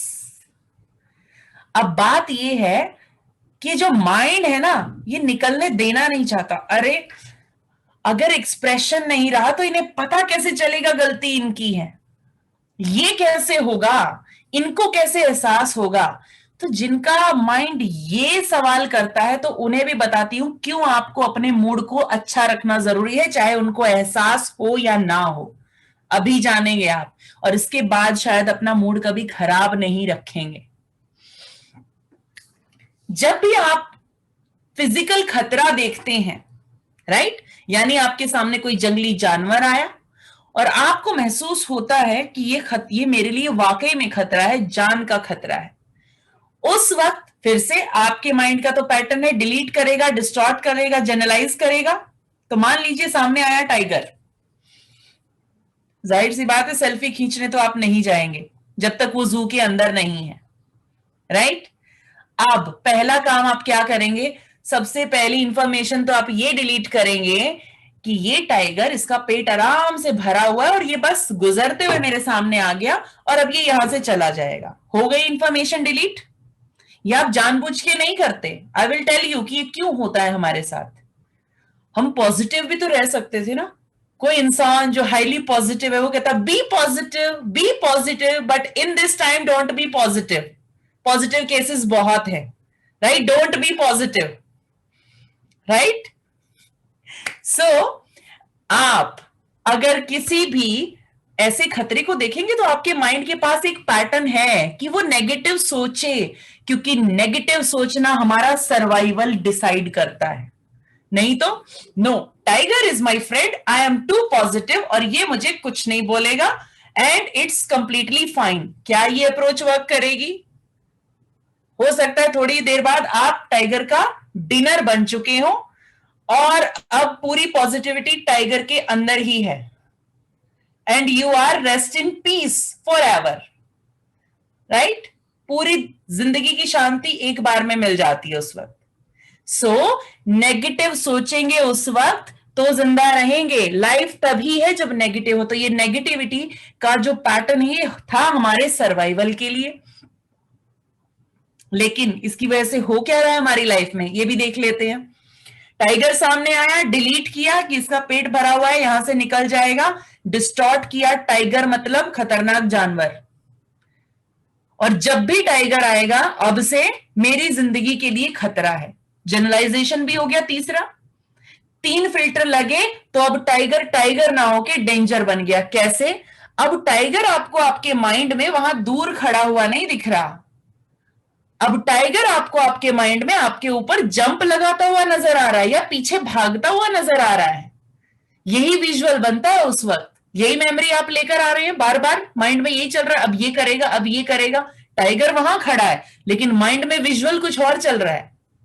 और अब बताइए अब आप क्या करेंगे? डेंजर की सिचुएशन बनी, पहली चीज डर लगेगा, दूसरी चीज अनसर्टेनिटी आएगी। अब क्या होगा? अब क्या होने वाला है? क्या होगा मेरे साथ? यही होगा, पता ही नहीं है कि फ्यूचर क्या है। जाहिर सी बात है बैठ के वहां गोल बुक तो नहीं नोट करने वाले, अपने ड्रीम तो नहीं लिखने वाले आप। क्यों? क्योंकि अभी 2 मिनट बाद का नहीं पता आप लाइफ के गोल्स की बात करते हो। How is it possible? No, it's not. तो तीसरी चीज क्या है होगी आपके पास? होपलेसनेस। अब कोई होप ही नहीं बची लाइफ में। और जैसे ये 3 इमोशन क्रिएट होते हैं इसी वक्त आपकी बॉडी सर्वाइवल मोड पर स्विच कर जाती है। अब ये सर्वाइवल मोड क्या है? यानी अब आपकी बॉडी को पता है या तो आपको भागना होगा अगर जिंदा रहना है, या फिर आपको लड़ना होगा। और मुझे लगता है पहला वाला ऑप्शन ज्यादा वाइज है, इजंट इट? जाहिर सी बात है लड़ने का तो नहीं सोचेंगे आप, राइट? तो पहला वाला ऑप्शन अगर चाहिए वो भी चुनना है तो भी बॉडी की मसल्स को काम करना होगा। यानी आपके लिम्स, आपके हाथ और आपके पैरों में ब्लड सर्कुलेशन ज्यादा चाहिए प्लस एनर्जी चाहिए। अगर आपकी बॉडी को सर्वाइवल मोड पर एक्टिवेट नहीं किया तो ये नहीं हो पाएगा। क्यों? जैसे ही आपके पास ये 3 इमोशन होते हैं, आपके माइंड में 2 सेंसर होते हैं, एमिगडाले, एक यहां एक यहां, बिल्कुल आमंड शेप के होते हैं यहां पर। इनका काम क्या है? इनका काम है इस खतरे को सेंस करना और आपके हाइपोथैलेमस तक पहुंचा देना। अब आप कहेंगे ये क्या बला है? तो बता देते हैं। आपके बॉडी में एक ऐसी, आपकी हाइपोथैलेमस एक ऐसा पार्ट डाला गया है, बस इसे ऐसे ही समझिए, जिसके पास सारे कंट्रोल हैं आपकी बॉडी में। यानी जब आपको भागने के लिए एनर्जी चाहिए तो ये आपकी बॉडी में एड्रेनलिन को रिलीज करेगा। एड्रेनलिन रिलीज होते ही आपकी बॉडी में ब्लड में एक्स्ट्रा शुगर आ जाएगा। ऐसा क्यों? आ रहा होगा ना, ऐसा क्यों? क्यों एक्स्ट्रा शुगर? क्योंकि जब आप या तो भागेंगे या फिर लड़ेंगे, दोनों ही स्थिति में आपकी मसल्स के डैमेज होने का, वियर एंड टीयर होने का खतरा है। यानी अगर मैं तेज यहां पर एक इस तरह से फोर्सफुली अगर एक जोर से हाथ मारूं तो मेरी मसल को कहीं ना कहीं डैमेज होगा। लेकिन अगर मेरे पास उस वक्त फाइट और फ्लाइट मोड है तो ब्लड का सारा शुगर मेरी मसल्स को प्रोटेक्ट करता है, उस वक्त ये एकदम से इंजर नहीं होती, ये प्रोटेक्शन लग जाती है। दूसरी चीज, आपके पास वो एनर्जी आ जाती है कुछ समय के लिए, क्योंकि पता है टाइगर से कुछ समय के लिए ही भागना है, ओलंपिक की तरह मैराथन नहीं दौड़ना है आपको, राइट। तो वो शॉर्ट टर्म आपकी रनिंग रहती है, इसलिए उस टाइम के लिए पूरे के पूरे रिसोर्सेज आपको दे दिए जाते हैं। और उसके बाद एड्रेनलिन रिलीज होते ही आपकी आर्टरीज श्रिंक हो जाएंगी जिनके अंदर से ब्लड बहता है। और जहां वो आर्टरी श्रिंक हुई तो बताइए आपका ब्लड सर्कुलेशन फास्ट होगा कि नहीं होगा? जब आपकी हार्ट बीट भी बढ़ा रखी है, डर लगता है तो हार्ट बीट बढ़ती है, क्यों? क्योंकि आपके ब्लड को अब पूरी तेजी के साथ आपकी बॉडी में फ्लो कराना है। कभी गुस्से में काम करके देखा है फिजिकल वर्क? क्या फटाफट हाथ चलते हैं, ये मशीन की तरह कि फटाफट सब काम हो जाता है, पता नहीं चलता थकान का, और क्या एनर्जी होती है। फाइट एंड फ्लाइट मोड है वो, इसलिए हो जाता है। यानी हाथों और पैरों में कैसे इधर उधर घूमते रहते हैं बार बार, ये काम भी कर लो, ये भी कर लो, मैं खुद ही कर लूंगी, कोई जरूरत नहीं है करने की, I am here for that, ये होता है ना। यस, क्या फास्ट स्पीड होती है आपकी, क्यों? क्योंकि हाथों में और पैरों में ब्लड का फ्लो बहुत फास्ट है, इट मींस आपका बीपी हाई है उस वक्त। लेकिन ये शॉर्ट टर्म के लिए होता है, क्योंकि अब आपको सर्वाइव करने के लिए जरूरत है। अब आपने क्या किया, आप वहां से भागे, टाइगर से जान बची, बस शुगर आपका यूज हो गया भागने में, ब्लड की आर्टरीज वापस नॉर्मल हो गई, और उसके बाद आप शांत। हर वक्त तो हाई रह नहीं सकते, क्योंकि अब आपको पता है खतरा चला गया। ये तो थी सिचुएशन जब टाइगर सामने है, लेकिन अब कितनी बार ये टाइगर सामने आता है हमारे? कभी भी नहीं। हम ही जाते हैं टाइगर के सामने, या तो जू में या फिर नेशनल पार्क्स में पंगे लेने के लिए, नेशनल पार्क्स में जाते हैं, और ज्यादा ही लेना हो तो गाड़ियों से उतर भी जाते हैं, राइट। और उस वक्त भी डर तो लगता नहीं, लेकिन वो एडवेंचर वाली फीलिंग जरूर आती है, दैट इज एड्रेनलिन, कि वो स्टेट बनी रहती है। अब क्या होगा, अब क्या होगा, एक्साइटमेंट। उस वक्त आपका एड्रेनलिन रिलीज हो रहा है, यानी कि एक्साइटमेंट में भी एड्रेनलिन आता है और एंजाइटी में भी एड्रेनलिन रिलीज होता है। दोनों ही सिचुएशन में एक्साइटमेंट नॉर्मल लेवल की है तो बहुत अच्छा, लेकिन हाई हो जाए तो भी खराब है। दोनों ही चीजें सही नहीं, इसलिए कहा गया ना तो बहुत एक्साइटेड रहो और ना बहुत लो रहो, यहां पर बैलेंस्ड रहो, यही कहा गया था, क्योंकि एड्रेनलिन रिलीज होता है दोनों ही एक्सट्रीम हो जाए तो। लेकिन जैसे ही ये हुआ उसके बाद क्या, आपके पास इस वक्त एक जीता जाता टाइगर हमेशा है। कैसे? स्ट्रेस। जब भी स्ट्रेस होता है, या तो आपके पास फियर है, या आपके पास होपलेसनेस है, या अनसर्टेनिटी है। कैसे? बॉस ने डेडलाइन दी है, पूरी नहीं हुई तो बॉस जाने, हमें क्या पता, अनसर्टेनिटी, राइट। आप अपनी सिक्योरिटी खो सकते हैं, या बॉस का मूड ज्यादा ही खराब हुआ तो और ज्यादा कुछ गड़बड़ हो सकता है, अनसर्टेनिटी है वहां पर कंप्लीटली, राइट। कंपैरिजन, मुझे इससे कंपेयर किया जा रहा है, मैं क्या करूं, पता ही नहीं चल रहा, सब वो है। स्ट्रेस, डर, कुछ खोने का डर, रिश्तों के जाने का डर, each and everything is there, right. ये सब एक ही इमोशन क्रिएट करते हैं, या तो तीनों, या तीनों में से एक, या तीनों में से दो, और तीनों में से अगर एक भी हुआ तो स्ट्रेस, और स्ट्रेस इक्वल टू एड्रेनलिन, यानी आपके पास ये सर्वाइवल मोड एक्टिवेटेड है। ये तो ठीक है, लेकिन क्या जब ये स्ट्रेस होता है आप भागते हैं, फाइट या फ्लाइट करते हैं? फाइट तो हो जाती है, लेकिन शायद बातों से ही होती है आजकल, वो हाथ पैर तो नहीं चल पाते, तो इसलिए बॉडी उस शुगर को यूज नहीं कर पाती। तो क्या होता है, ब्लड में शुगर लेवल बढ़ जाते हैं। कल बच्चे का एग्जाम है, बच्चा मस्त अपना टीवी देख रहा है, गैजेट से खेल रहा है, मम्मी का एड्रेनलिन निकल रहा है, अगेन एंड अगेन, काम नहीं कर रहा, पढ़ नहीं रहा है, पूरा दिन हो गया, मेरा काम भी रह गया, ये भी हो गया, वो भी हो गया, इसको नहीं पढ़ना, राइट? सुबह सुबह इसकी बुक्स नहीं पता कहां पर है, पेन नहीं मिल रहा है, ये भी नहीं हो रहा, वो भी नहीं हो रहा, बस भी निकल गई, मुझे छोड़ने जाना पड़ेगा, छोड़ा वहां पे, वहां से वापस आते हुए एग्जाम कैसे करेगा, पता ही नहीं है क्या होगा, घर पहुंचे, खाना बनाना है, ये बनाओ, वो करो, ऐसा करो, वापस आया, कैसा हुआ एग्जाम बताओ, वो कुछ बता ही नहीं रहा, वो अपना मजे से खेल रहा है, और इधर बता तो दे कैसा हो गया, ये हुआ, हे भगवान इतना सिखाया था फिर भी गलत करके आया, पूरा दिन रात यही चल रहा है, isn't it? Adrenaline release release release, sugar आएगी कि नहीं आएगी, बीपी बढ़ेगा कि नहीं बढ़ेगा, लेकिन क्या इससे बच्चा पढ़ना शुरू हुआ? नो, लेकिन मेरी हेल्थ खराब हो गई। तो क्या आप अफोर्ड कर सकते हैं अपने मूड को खराब रखना, इतना पैनिक क्रिएट करना? जी नहीं। दूसरी चीज, सुबह सुबह आपने बड़े मजे से अच्छा सा ब्रेकफास्ट बनाया, आप लेकर गए, उनका ध्यान था अखबार में, खाना हो गया, सब हो गया, प्लेट चली गई, एंड आप खड़े थे कि शायद कोई कॉम्प्लीमेंट मिल जाए, लेकिन नहीं, उनको पता ही नहीं है, बस आपने कुछ कहा नहीं, वो चले गए, शाम तक आप मुंह इतना बनाकर कि कुछ कहा भी नहीं। इनके लिए दिन रात मेहनत करो, कोई फर्क नहीं पड़ता इनको, अपने अखबार में घुसे रहते हैं, इनको कोई मतलब ही नहीं है मुझसे, मैं तो इस घर में हूं ही क्यों, क्या कितना डायलॉग चला है पूरा दिन, एड्रेनलिन। और फिर थोड़े से शांत हुए थे तब तक आ गए रात को, अब मूड और ज्यादा, नोटिस तो करो कम से कम, पूरा दिन तो यही चल रहा था, आओगे तो बताती हूं, पता चलेगा। अब वो खाना भी खा लिया, सब हो गया, उसके बाद सोने की बारी आई, राइट? आप बैठे हैं बेड पर, अरे भाई सो जाओ, नहीं सोना मुझे, क्या हुआ? कुछ नहीं, 2-3 बार और पूछो क्या हुआ, कुछ नहीं, बोला ना कुछ नहीं, सो जाओ। एड्रेनलिन किसका निकला, उनको तो अब तक नहीं पता कि क्या हुआ, 2 दिन 3 दिन, और उसके बाद आप बताते हो यार मेरा ध्यान ही नहीं था, सॉरी, ये वो, लेकिन उस सॉरी के बाद 3 दिन आपके शुगर लेवल अप, इसकी बजाय। लेकिन ऐसा क्यों?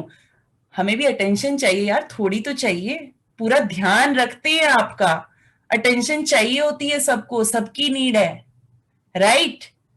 उसकी बजाय फीमेल्स क्या कर सकते थे आप, पहले से और ज्यादा खुश हो जाओ, जैसे ही घर पे आए ये टकाटक बढ़िया सी ड्रेस में मिलो, उन्हें लगे कहां से जाकर आई हैं ये, अटेंशन ऐसे मिलेगी, और खूब खुश, दिमाग घूम जाएगा, हुआ क्या इनको, इतनी खुशी किस बात की हो रही है, अखबार वखबार सब साइड में, और पहले आपसे पूछेंगे हुआ क्या, इजंट इट? यहां अटेंशन मिलेगी कि नहीं मिलेगी, यहां पर और अच्छे हार्मोन रिलीज करेंगे कि नहीं करेंगे?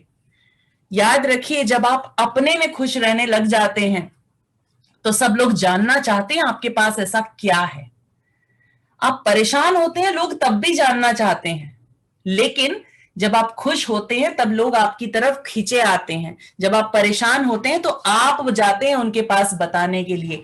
याद रखिए, अगर अपनी हेल्थ को अच्छा रखते हुए अपनी लाइफ को बेटर बनाना चाहते हैं तो अपने मूड की रिस्पॉन्सिबिलिटी अपने पास रखिए। तुम्हें अच्छा नहीं लगा खाना, दिस इज योर प्रॉब्लम, मुझे ऐसा ही आता है, आई कांट डू मच, कल देख लेना, पसंद आए तो खाना, नहीं तो इट्स ओके, कोई प्रॉब्लम नहीं है, I M okay with it, मैं तो खाऊंगी, मुझे बहुत अच्छा लगता है, मैंने 2 घंटे लगाए हैं किचन में, मैं तो खाऊंगी, और मुझे अपनी कुकिंग बहुत पसंद है। दिस इज योर परसेप्शन, ये आपकी स्क्रिप्ट है, आपको अच्छा नहीं लगा, मैं क्या करूं, एक काम करो प्लीज, आप मेरे लिए भी बना दो, अपने लिए भी बना दो, बहुत अच्छा हो जाएगा, राइट? Isn't it? 2 पर्सपेक्टिव हो सकते हैं हर चीज के, ये भी हो सकता है, ये भी हो सकता है, राइट? और जब भी आपके पास ये एड्रेनलिन लगातार निकल रहा है, बेकार में डायबिटीज पाल ली हमने, बेकार में हमारी हार्ट बीट पैल्पिटेशन, बेकार में ही आर्टरी श्रिंक हो रही है, बच्चा नहीं पढ़ रहा, कौन सा मेरा एड्रेनलिन निकालने के बाद पढ़ना शुरू हो जाएगा, मत पढ़ो, रिजल्ट तो वही रहना है, एटलीस्ट आप तो हेल्दी रहेंगे, उसको सुधारने के लिए हेल्थ तो सही रहेगी कम से कम, राइट? तो अपनी हेल्थ के साथ हम कॉम्प्रोमाइज करते हैं, अगर इतनी देर भी मूड खराब है तो एड्रेनलिन तो रिलीज होना शुरू हो गया।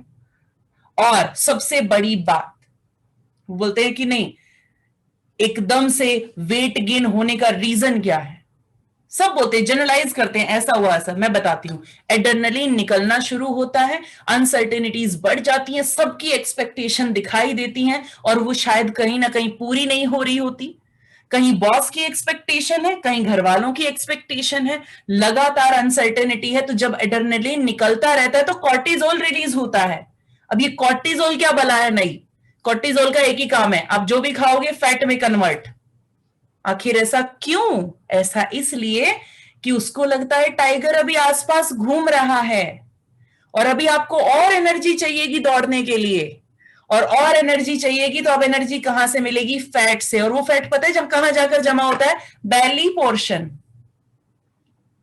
और वो बेली पोर्शन पर जेल फॉर्म में जमा होता है कुछ समय के बाद, और फिर वो फैट हो जाता है बिल्कुल रिजिड। और फिर आप कम खाएं या कुछ भी करें, वो फैट वहां से जाता ही नहीं है। This is all because of this. तो इसको कंट्रोल में रखना बहुत जरूरी है। कितना भी स्ट्रेस हो, कुछ भी हो, अंदर से खुश रहिए ऑलवेज। और सबसे अच्छा तरीका, कोई अटेंशन दे ना दे, स्माइल करते हुए अपने आप को अटेंशन दीजिए थोड़ी देर के लिए। ये मी टाइम आपके लिए बहुत इंपॉर्टेंट है, तभी फैमिली की रिस्पॉन्सिबिलिटी पूरी कर पाएंगे। सामने किसी के चाहे स्माइल आए ना आए, अंदर से हमेशा स्माइल करते रहना है। और नहीं तो अपनी फिजियोलॉजी चेंज कर लीजिए, देखिए कैसे चेंज आता है मूड के अंदर, एक एनर्जी आ जाती है एकदम से, राइट। और मोस्ट इंपॉर्टेंट थिंग, सिर्फ इतना ही नहीं, जब भी हमारे पास फियर है, होपलेसनेस है या अनसर्टेनिटी है, हमारी इम्यूनिटी जरूर इंपैक्ट होती है। यानी कि इसी को कहा जाता है हमारा गट सीधा कनेक्टेड होता है, इम्यून सिस्टम डायरेक्टली कनेक्टेड है हमारे थॉट से। अगर यहां पे फियर है तो आपकी इम्यूनिटी, फियर में क्या करते हैं लोग, या तो हथियार छोड़ देते हैं या होपलेसनेस में इधर उधर होता है ना। कई बार जब डर लगता है तो डर में अपना ही फोन स्विच ऑन नहीं होता, कॉल ही नहीं उठती है, इजंट इट? यही स्थिति आपके इम्यून सिस्टम की होती है उस वक्त। आजकल क्या हो रहा है? यही तो हो रहा है, घबराए हुए, जरा सी छींक आई, आ गया हमारे घर में, हो गया, क्वारंटाइन कर दो, ये कर दो, वो कर दो, और हमने मान लिया और सब शुरू हो गया। Only fear. और जैसे ये फियर आएगा, आपकी इम्यूनिटी सरेंडर कर देगी। अब वायरस चाहे इतना सा हो या इतना सा हो, क्या फर्क पड़ता है? वायरस तो अपना काम करके जाएगा। एक बात बताइए, अगर बॉर्डर पर सेना हथियार डाल देती है तो एक ही काफी है पूरे एरिया को तबाह करने के लिए, यस और नो? अब इसमें उस एक की ताकत ज्यादा थी? नो, सिर्फ हमारा डिफेंस मैकेनिज्म सरेंडर कर गया। यही एक प्रॉब्लम थी, यही हो रहा है। यहां फियर है और फियर की वजह से इम्यूनिटी डाउन जाती है और वायरस अटैक कर देता है। आपकी बॉडी की ताकत जानते हैं आप?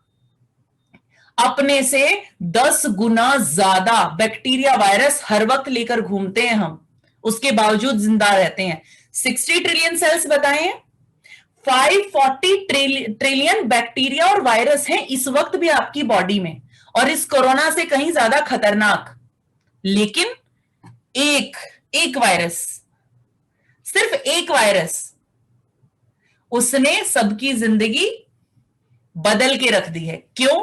क्योंकि उसके बारे में हमारे पास इंफॉर्मेशन इतनी आ गई है, हमने उसको स्पेशल ट्रीटमेंट दे दिया है, अब वो हमारे लिए स्पेशल बन चुका है। और अगर वो स्पेशल बन चुका है तो स्पेशल सिम्टम्स भी तो देगा आपको, कुछ स्पेशल करेगा। इट्स बिकॉज आपकी इम्यूनिटी ने उसे बहुत बड़ा मान लिया है, क्योंकि आपके पास इंफॉर्मेशन है। जितना इंफॉर्मेशन पढ़ेंगे उतना डर बढ़ेगा, इम्यूनिटी और सरेंडर करेगी। तो बताइए बेचारे वायरस की क्या गलती? कोरोना तो ऐसे ही बदनाम हो गया, कोरोना की कोई गलती नहीं थी। उससे ज्यादा स्ट्रॉन्ग वायरस इस वक्त भी आपकी बॉडी में मौजूद है और बॉडी उससे लड़ने का मैकेनिज्म बना चुकी है। आपके एंटीबॉडीज ऑलरेडी आपके पास हैं, लेकिन यही परेशान कर रहा है। जो लोग वैक्सीनेशन ले चुके हैं और अगर यहां पर डर है तो भी उनको भी दोबारा होने का चांसेस हैं, और हो रहा है लोगों के साथ, जस्ट बिकॉज ऑफ दिस, क्योंकि इंफॉर्मेशन बहुत है। यहां जितने केसेस बढ़ रहे हैं, मान लिया हर रोज केसेस आ रहे हैं, एक बार उनसे ये भी तो पूछो रोज ठीक कितने हुए, ये भी तो बता दो हमें। आस्क राइट क्वेश्चंस कि ठीक कितने हुए वो बताओ, बढ़ने का नहीं, बढ़ते तो रहेंगे, छींक जुकाम सब कुछ होता रहता है डेली, जानते हैं। इससे कई गुना ज्यादा लोग हर रोज टीबी से मर जाते हैं इस दुनिया में। कौन बताता है? आते हैं केसेस सामने। इससे कई गुना ज्यादा भयानक है टीबी। उससे मर जाते हैं कितने सारे लोग, उससे रिकवरी कितनी ज्यादा टाइम लेती है जानते हैं आप? उससे कई गुना ज्यादा स्ट्रांग है टीबी का वायरस, और हम इससे डील नहीं कर पा रहे जस्ट बिकॉज यहां इंफॉर्मेशन बहुत है, राइट? तो ऐसा क्या करें कि हमारी बॉडी हमारा साथ दे, हमारी इम्यूनिटी सही रहे। सबसे पहली बात कि अपने इम्यून सिस्टम को अगर सही रखना है तो इसका मूड पहले सही रखिए, राइट? अभी समझ आया ऐसा क्यों?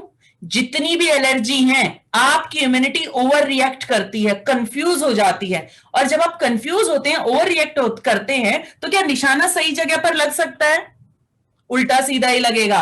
कभी स्किन रैशेज आएंगे और कभी आपको ऑटो इम्यून आएगा, आर्थराइटिस, एलोपीसिया, बालों की जड़ें, बाल गए, सोराइसिस, स्किन पर अटैक होता है उस वक्त, या एलर्जी हो जाती है, अननेसेसरी सिम्टम आने लगते हैं।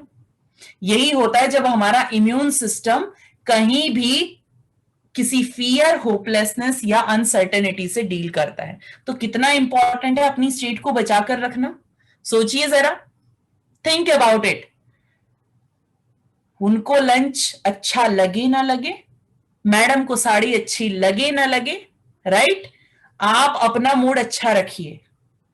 आपने अपना काम कर दिया, राइट?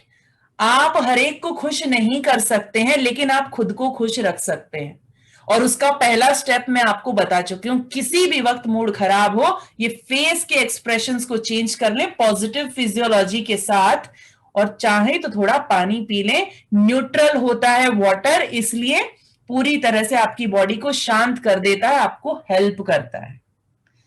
क्या ये इंफॉर्मेशन मिलने के बाद आप मूड खराब रखना चाहेंगे? लेकिन कितने लोग कल तक फॉलो करेंगे? कितने लोग फॉलो करेंगे? ग्रेट। अगर मेरी एक बात से भी आप लोगों की लाइफ में कोई भी चेंज आ जाए, मैं अपने आप को कृतज्ञ समझूंगी। थैंकफुलनेस की फीलिंग रहेंगी हमेशा आपकी तरफ कि आप लोगों ने इन चीजों को अप्लाई करके अपनी लाइफ में कुछ चेंज आप ले आए। अगर आपके फेस पर स्माइल आ सके उन चीजों से, तो मेरे लिए ये ब्लेसिंग होंगी इस यूनिवर्स की। Thank you so much for responding. Such a great audience ever. Thank you so much. I am really enjoying this session. Thank you so much. Great. Now, अगर मुझे हमेशा अपनी स्टेट को पावरफुल रखना है, माइंड को powerful रखना है, और अपनी लाइफ का चार्ज अपने हाथ में लेना है, तो मैं क्या करूं? कभी आपने महसूस किया जब आप बहुत खुश होते हैं तो ऐसे ऐसे काम कर जाते हैं, बाद में आपको लगता है ये कैसे हो गया मेरे से? क्या कॉन्फिडेंस आता है उस वक्त? सिर्फ और सिर्फ this is the power of your state. यानी सब यहां से होता है। यहां का माहौल अगर अच्छा है तो आप बाहर के माहौल को ठीक कर देंगे, लेकिन अगर यहां का माहौल खराब है तो बाहर कितनी भी पार्टीज चल रही हो, आप एक कॉर्नर में बैठे होंगे कंधे झुकाए, और कोई आपकी लाइफ में कोई बदलाव नहीं कर सकता। अग्री करते हैं ये चीज? यस। यानी कि कोई फर्क नहीं पड़ता मेरे चारों तरफ क्या माहौल है, मुझे फर्क सिर्फ इसलिए यहां पड़ता है कि मेरे यहां क्या माहौल है, और इस माहौल को ठीक करते ही आप अपनी लाइफ में बेटर रिजल्ट क्रिएट करते हैं। जहां फेलियर के पैटर्न्स थे, वहां आप अपने जिसे आप कहते हैं कि सक्सेस के पैटर्न्स को इस्तेमाल करना शुरू कर देते हैं, अपनी क्रिएटिविटी को यूज करते हैं, अपने ब्राइट फ्यूचर की तरफ चलना शुरू होते हैं। लेकिन हमारी स्टेट को आखिर खराब क्या करता है? द फर्स्ट थिंग, हमारा पेनफुल पास्ट। एक बार इवेंट हुई थी, 1000 बार उसे आज भी जी रहे हैं। पेनफुल पास्ट बोलते ही सबके माइंड में सबसे डोमिनेंट मेमोरी अभी अभी आ गई। आई कि नहीं आई? ये है आपका सबकॉन्शियस माइंड। इसके आगे कोई लॉजिक नहीं चलते, और हम ये पूछते हैं इसका क्या लॉजिक है, इसका क्या लॉजिक है? पूछते रहो लॉजिक। अभी मैंने सिर्फ बोला, किसी को मैंने मेमोरी याद नहीं दिलाई, लेकिन सबने अपनी अपनी याद कर ली। लगाइए लॉजिक, कहां लगाएंगे? ये माइंड इलॉजिकल चलता है, इमोशन पे चलता है, यहां लॉजिक्स नहीं चलते। लॉजिक फेल हो जाते हैं क्योंकि इलॉजिकल माइंड लॉजिकल माइंड को साइड बिठा देता है, ऐसा झटका देता है कि लॉजिकल माइंड की समझ में कुछ नहीं आता, और जब इसकी समझ में कुछ नहीं आता तो डिसीजन मेकिंग नहीं होती, इजंट इट? क्रिएटिविटी नहीं आती, राइट? फोकस चला जाता है। पढ़ते रहो रख के किताबें, अगर माइंड में स्ट्रेस है तो एग्जाम क्लियर हो नहीं सकता।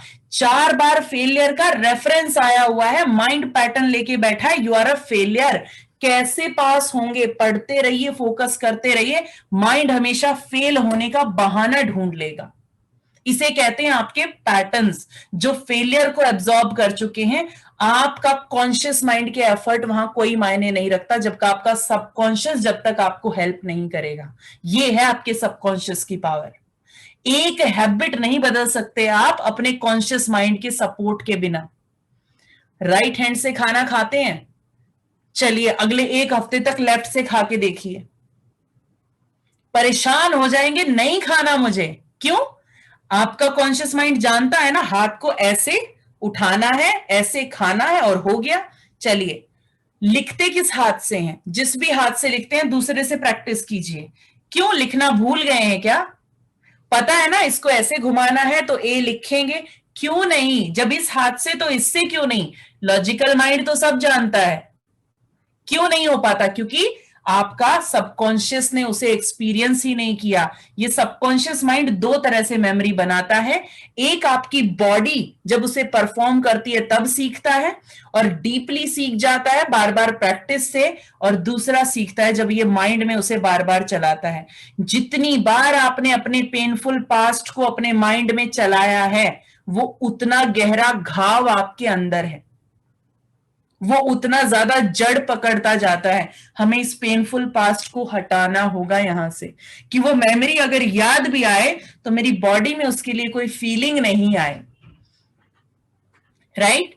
आपके प्रेजेंट के इश्यूज, जब पास्ट का पेन पीछा नहीं छोड़ रहा तो प्रेजेंट की सिचुएशन हैंडल ही नहीं होती है।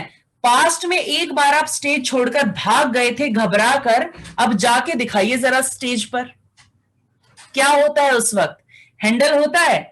यानी पास्ट का रेफरेंस लेकर माइंड अब प्रेजेंट में भी कुछ नहीं करने देता। जब भी स्टेज पर जाते हैं वही घबराहट आ जाती है, परफॉर्मेंस ही नहीं आती।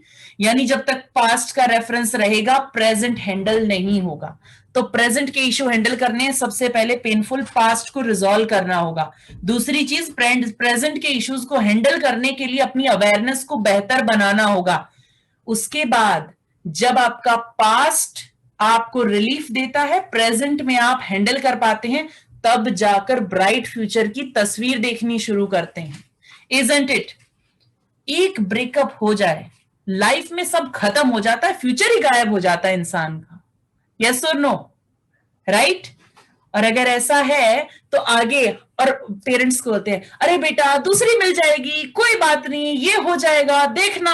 और वो कहेगी मेरे बेटे के लिए ऐसी ढूंढ के लाऊंगी, तुम देखना। बोलते रहो, उसके पास नहीं है फ्यूचर की इमेज। यही होता है। क्यों? क्योंकि 2 चीजें अभी तक हैंडल नहीं हुई और आप उसे फ्यूचर दिखा रहे हैं जिसका कोई अता पता ही नहीं है, उसका माइंड फोकस ही नहीं कर रहा। तभी जाके आप अपने फ्यूचर की इनसिक्योरिटीज को हटाएंगे और अपना ब्राइट फ्यूचर वहां पर बनाएंगे।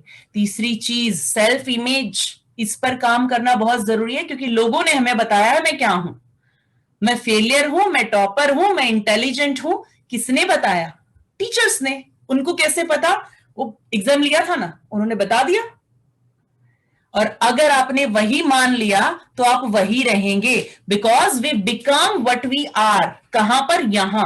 जो आप अपने बारे में सोचते हैं आप वही बनते हैं। अगर आपने आज में अपने आप को, अपने अंदर ये बिलीफ डाल दिया कि आई am the healthiest person in my family and my body is completely healthy, अगर इसे डीप डाउन अपने सबकॉन्शियस में इंप्लांट किया है, तभी आपकी बॉडी हेल्दी होगी। लेकिन हमें क्या बताया गया? डॉक्टर बोलता है यू आर डायबिटिक, तो ठीक करके दिखाइए डायबिटीज। फिर वो ठीक नहीं होती। आप डायबिटिक नहीं हो, थोड़ी देर के लिए थोड़े से शुगर लेवल बढ़े हुए हैं, सर्वाइवल मोड को डीएक्टिवेट करो और ये जो एक्स्ट्रा शुगर है इसको थोड़ा एक्सरसाइज करके घटा लो, ये वापस हो जाएगा, रिवर्स, इजंट इट?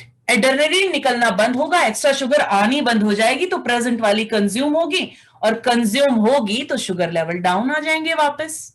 यस तो और इसी तरह बीपी है आपका, इसी तरह आपका थायराइड है, ये सारी की सारी साइकोसोमेटिक डिजीजेस हैं जो यहां से क्रिएट होती हैं। सबसे पहला सुख निरोगी काया कहां से आएगी? यहां से, first thing. And the next thing is आपके नेगेटिव इंटरनल टॉक, हर वक्त ऐसा तो नहीं, वैसा तो नहीं, ये हो गया, वो हो गया, या किसी की आवाजें लगातार अंदर गूंजती रहती हैं, या मेरा बिलीफ सिस्टम इतना खराब है कि मिडिल क्लास वालों के पास तो पैसा कमाने की अपॉर्चुनिटी होती ही नहीं। किसने बताया? लोगों ने, और हमने मान लिया, जनरलाइज करके सबने अपने लाइफ के एक्सपीरियंस हमें दे दिए, ये भी नहीं बताया कि तुमने ट्राई पूरी तरह किया था कि नहीं किया, और अब हम उसे मानते आ रहे हैं। और इसलिए नेगेटिव इंटरनल टॉक चलती है जो यहां पर दिमाग खराब करती हैं और स्ट्रेस आता रहता है बार बार। अनवांटेड विजुअल्स, पता नहीं क्या क्या अननेसेसरी विजुअल माइंड में चलते हैं, जो हुआ है वो तो चलता ही है, जो नहीं हुआ वो भी बन के चलना शुरू हो जाता है, बुरे बुरे सपने आने शुरू हो जाते हैं, और सुबह से मूड खराब है, रात तक परेशान और ज्यादा घबराहट। क्यों? क्योंकि माइंड के अंदर जो थॉट है वो कुछ ना कुछ बनाते हैं, इसलिए आपके अनवांटेड विजुअल्स चलते हैं। बॉडी में कभी पल्पिटेशन आ जाती है, कभी पेन आ जाते हैं, कभी घबराहट होती है, कभी शिवरिंग होती है, नमनेस आ जाती है। क्या है ये?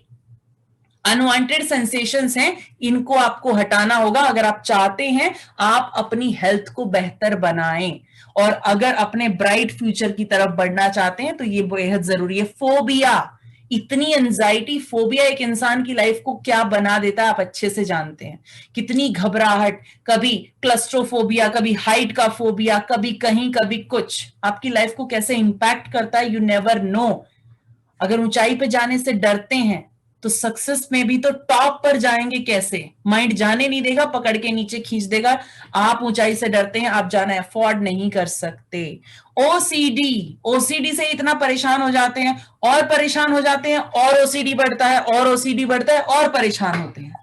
तो लूप तोड़ू कहां से यही पता नहीं चलता, यानी एक ही चीज बार बार, लॉक लगाया 10 बार चेक करके आए।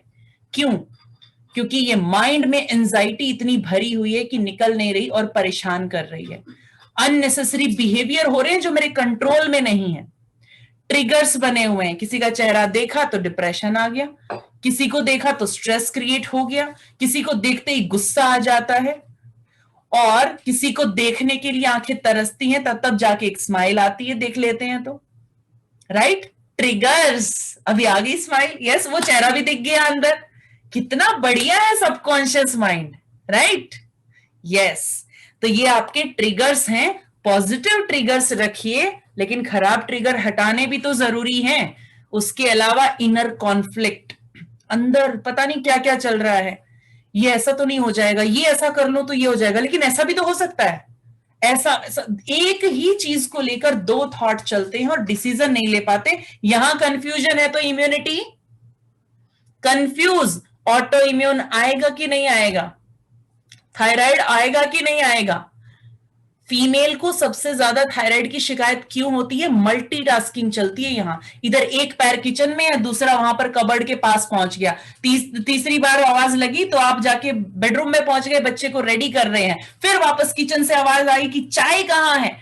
मल्टीटास्किंग, माइंड लगातार कंफ्यूजन में, इतना कंफ्यूज इम्यूनिटी कि इम्यूनिटी कंफ्यूज होकर ऑटो इम्यून क्रिएट करती है। थायराइड सबसे ज्यादा पकड़ता है फीमेल को, ज्वाइंट पेन, आर्थराइटिस, राइट? क्यों? इस कंफ्यूजन की वजह से ऑटो इम्यून आपको देता है। बाइपोलरिटी, स्प्लिट पर्सनैलिटी, इसी कंफ्यूजन का नतीजा। अब आप कहेंगे क्या ये सब क्योरेबल है भी या नहीं, ये बताओ। जी हाँ, 100% क्योरेबल है, इसीलिए तो एनएलपी है। एनएलपी यही तो करती है। आज के सेशन में आपको लग रहा होगा कि ये ठीक है, सब पता चल गया, इसके आगे क्या? डोंट वरी, कल का सेशन अभी है, उसमें इनके सॉल्यूशन आपको बकायदा करके दिखाए जाएंगे, जैसे अभी अभी आपके मूड का स्विच आपके हाथ में दिया हमने, कि मूड कभी भी ठीक करना हो तो आपको क्या करना होगा, अपने कमांड ये अपने हाथ में रखनी होगी, अवेयरनेस को यूज करना होगा। इसके साथ में नेक्स्ट पॉइंट था यहां पर, योर वेल्थ एंड सक्सेस के लिए कैसे अपने माइंड को प्रोग्राम करें। इसके लिए आपको 3 चीजें करनी होंगी। अपने इनर ड्रीमर को जगाना होगा। कैसे जगाएं, ये कैसे होगा, कल की एक्सरसाइज में होगा, डोंट वरी। आप जानेंगे कि कैसे नए विजुअल्स और नए पैटर्न्स डालने हैं। सिर्फ यही नहीं कि अपने लाइफ का गोल नहीं, आपकी डिजायर्ड लाइफ भी कैसी होनी चाहिए, वो पैटर्न्स भी कैसे आप अपने माइंड को देंगे, वो आपको बताया जाएगा। उसके बाद आपको एंगेज करना होता है अपने माइंड को किसी गोल की तरफ बढ़ने के लिए। और तीसरी चीज, वो स्ट्रेटजी अपने माइंड में इम्प्लांट कर देनी होती है कि आप उस गोल को अचीव करने की तरफ आगे बढ़ जाएं। इसी तरह से आप अपने वेल्थ और सक्सेस को मल्टीप्लाई करते हुए अपनी लाइफ में आगे जा सकते हैं। ये 3 पर हमने डिस्कस किया और इनके लिए जो एक्सरसाइजेस हैं इसको फर्दर लेकर चलेंगे। कल की जो वर्कशॉप होगी 7 बजे से 9 बजे तक, उसमें हम एक्सरसाइज भी करेंगे, एक डिटेल्ड एक्सरसाइज होगी। लेकिन इस वक्त जो लोग इस प्रोफेशन में इन टेक्निक्स को सीख कर आगे बढ़ना चाहते हैं, न सिर्फ अपनी लाइफ में चेंज लेकर आना चाहते हैं बल्कि अपने आसपास के लोगों को भी हेल्प करना चाहते हैं। और मैं कहती हूं कि सिर्फ अगर अपने ऊपर भी काम करना सीख लिया तो अपनी ही मास्टरी कर ली, तो क्या जो आप अपने लिए कर सकते हैं वो दूसरों के लिए नहीं कर सकते? डेफिनेटली उन लोगों के लिए नेक्स्ट पार्ट है। सबसे पहले तो I am having such a beautiful audience in front of me और मैं जानना चाहूंगी आगे कौन कौन लोग बढ़ना चाहते हैं। Really want to know. Great, thank you so much. जो लोग इसे प्रोफेशन बनाना चाहते हैं उन्हें क्या क्या चाहिए यहां पर? सबसे पहली चीज, आपको ऐसी ऑथेंटिक टेक्निक्स चाहिए जिनसे आप अपने चैलेंजेस को रिजॉल्व करना सीख सके। कैसे पास्ट की मेमोरी हटेगी, ओसीडी कैसे ठीक होगा, कैसे मैं अपने फोबिया को ठीक करूंगी, ये सब कुछ आपको पता होना चाहिए। वो टेक्निक जेन्युइनली आपके पास होनी चाहिए। दूसरी चीज, आपके पास इफेक्टिव डिलीवरी होनी चाहिए कि आप लोगों से कनेक्ट हो सकें। एक बात बताइए, पूरी वर्कशॉप में हर एक चीज समझ आई है कि नहीं आई आसान भाषा में? सिंपल। इसी को मैं बहुत ज्यादा टेक्निकल बना सकती थी, लेकिन जरूरत क्या है, मेरा मकसद है आप तक वो बातें पहुंचाना, आपके माइंड को कंफ्यूज करना नहीं। तो अगर ऐसी डिलीवरी आपके पास है तो आपको सीखना भी ऐसे पर्सन से है जो ऐसी डिलीवरी दे और आपको बता पाए कि यस दिस इज पॉसिबल, इतना सिंपली भी चीजें सिखाई जा सकती हैं। सोचिए, क्या आपकी ऑडियंस हाईली वही इंग्लिश में गिटपिट करने वाली होगी सिर्फ? अरे आपके सामने 10 साल का बच्चा भी बैठा होगा, आपके सामने वो फीमेल भी होंगी जो घर में काम करती हैं, शायद इतना इंग्लिश ना समझ पाए। आप उस सब्जेक्ट को कितना सिंपल बना पाते हैं इस पर डिपेंड करता है कि आप कैसे लोगों से कनेक्ट करेंगे, आप कितना आगे जाएंगे लाइफ में, इस प्रोफेशन में कितना आगे बढ़ेंगे। And the next thing is, आपको एक गाइडेंस चाहिए कंटिन्यूअस।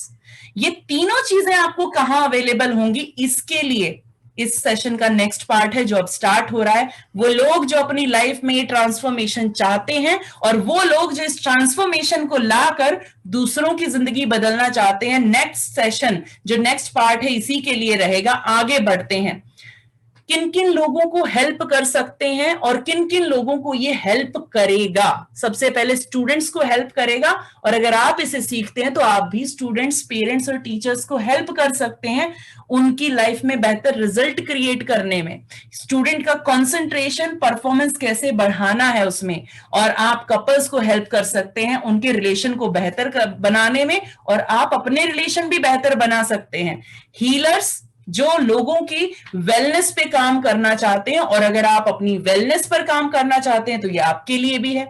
जो स्पोर्ट्स पर्सन की पीक परफॉर्मेंस जब चाहिए तो उनको एक कोच की जरूरत पड़ती है, वो कोच कल को आप भी तो हो सकते हैं, isn't it? और अगर आप ये दूसरे के लिए कर सकते हैं तो आप अपने बच्चों के लिए भी तो कर सकते हैं यही चीज।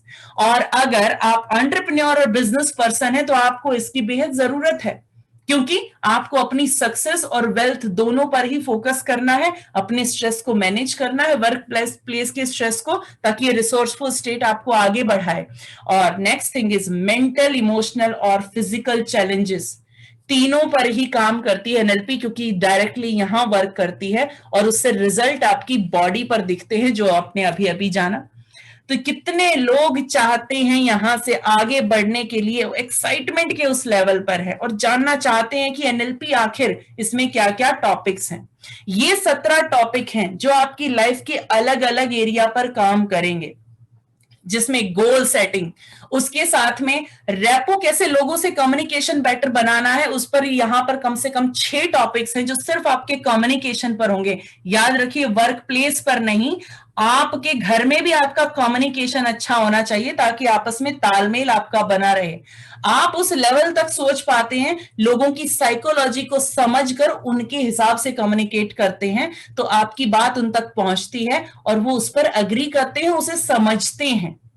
Isn't it? अभी इतनी देर से हमारा कम्युनिकेशन चल रहा है, अगर मैं यहां पर डिफरेंटली कम्युनिकेट करती तो क्या सब लोग समझ पाते, कनेक्ट हो पाते? नो। लेकिन इतनी ऑडियंस होने के बावजूद मेरा कंप्लीट फोकस इस बात पर है कि सब तक वो बात कैसे पहुंचे, यानी मेरा कम्युनिकेशन ऐसा होना चाहिए। मेरी फिजियोलॉजी, मेरी बॉडी लैंग्वेज, बहुत सारी चीजें यहां पर हैं जो जिन पर डिपेंड करती है। 17 टॉपिक्स में कहीं आपको आपके रिश्तों को ठीक करने के लिए हेल्प करेंगे, कहीं सक्सेस के नए पैटर्न डालने में आपको हेल्प करेगा, कहीं पर लोगों की साइकोलॉजी, उनके शब्दों के जाल को समझकर उसके अकॉर्डिंग आप वहां पर कम्युनिकेट करेंगे ताकि आप अपनी लाइफ में रिजल्ट बेहतर बना सकें और साथ ही अपने प्रोफेशन में कैसे आप कम्युनिकेट करें जानेंगे। ये सब चीजें आप सीखेंगे एनएलपी में, और इसके लिए हमारा एक कोर्स जो ऐसे अनबिलीवेबल कॉन्ट्रीब्यूटरी प्राइस पर आज आपको अवेलेबल होगा, उसके बारे में 15 मिनट सिर्फ नेक्स्ट आप हमारे साथ जुड़े रहेंगे और उसे बताने के लिए मैं इनवाइट करना चाहूंगी वंस अगेन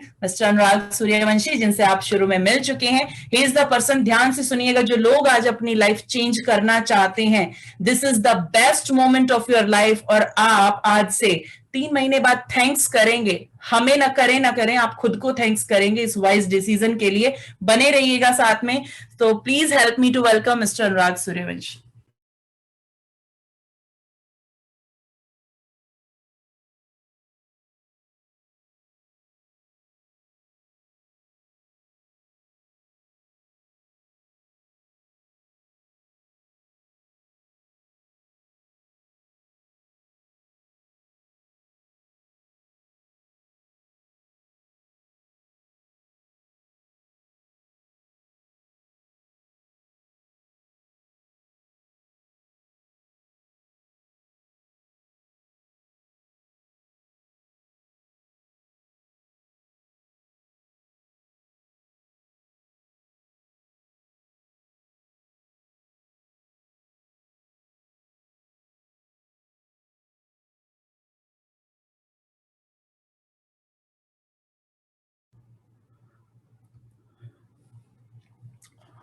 आप में से कुछ लोग जो अभी कोर्स के बारे में डिस्कस करेंगे वो सिर्फ कोर्स होगा।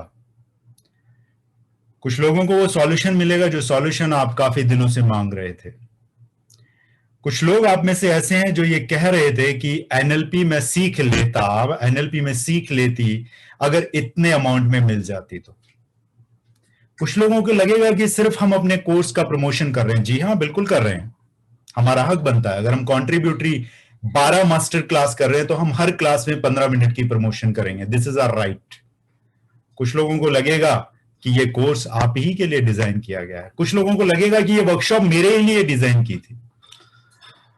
एनएलपी के 17 टॉपिक से इनको अगर एलोबरेट किया जाए तो 150 से ऊपर होते हैं। About NLP, states, modalities, outcome, rapport, neuro linguistic level, alignment, anchoring, D anchoring, reframing, perceptual position, point of view, parts integration, strategy and modelling,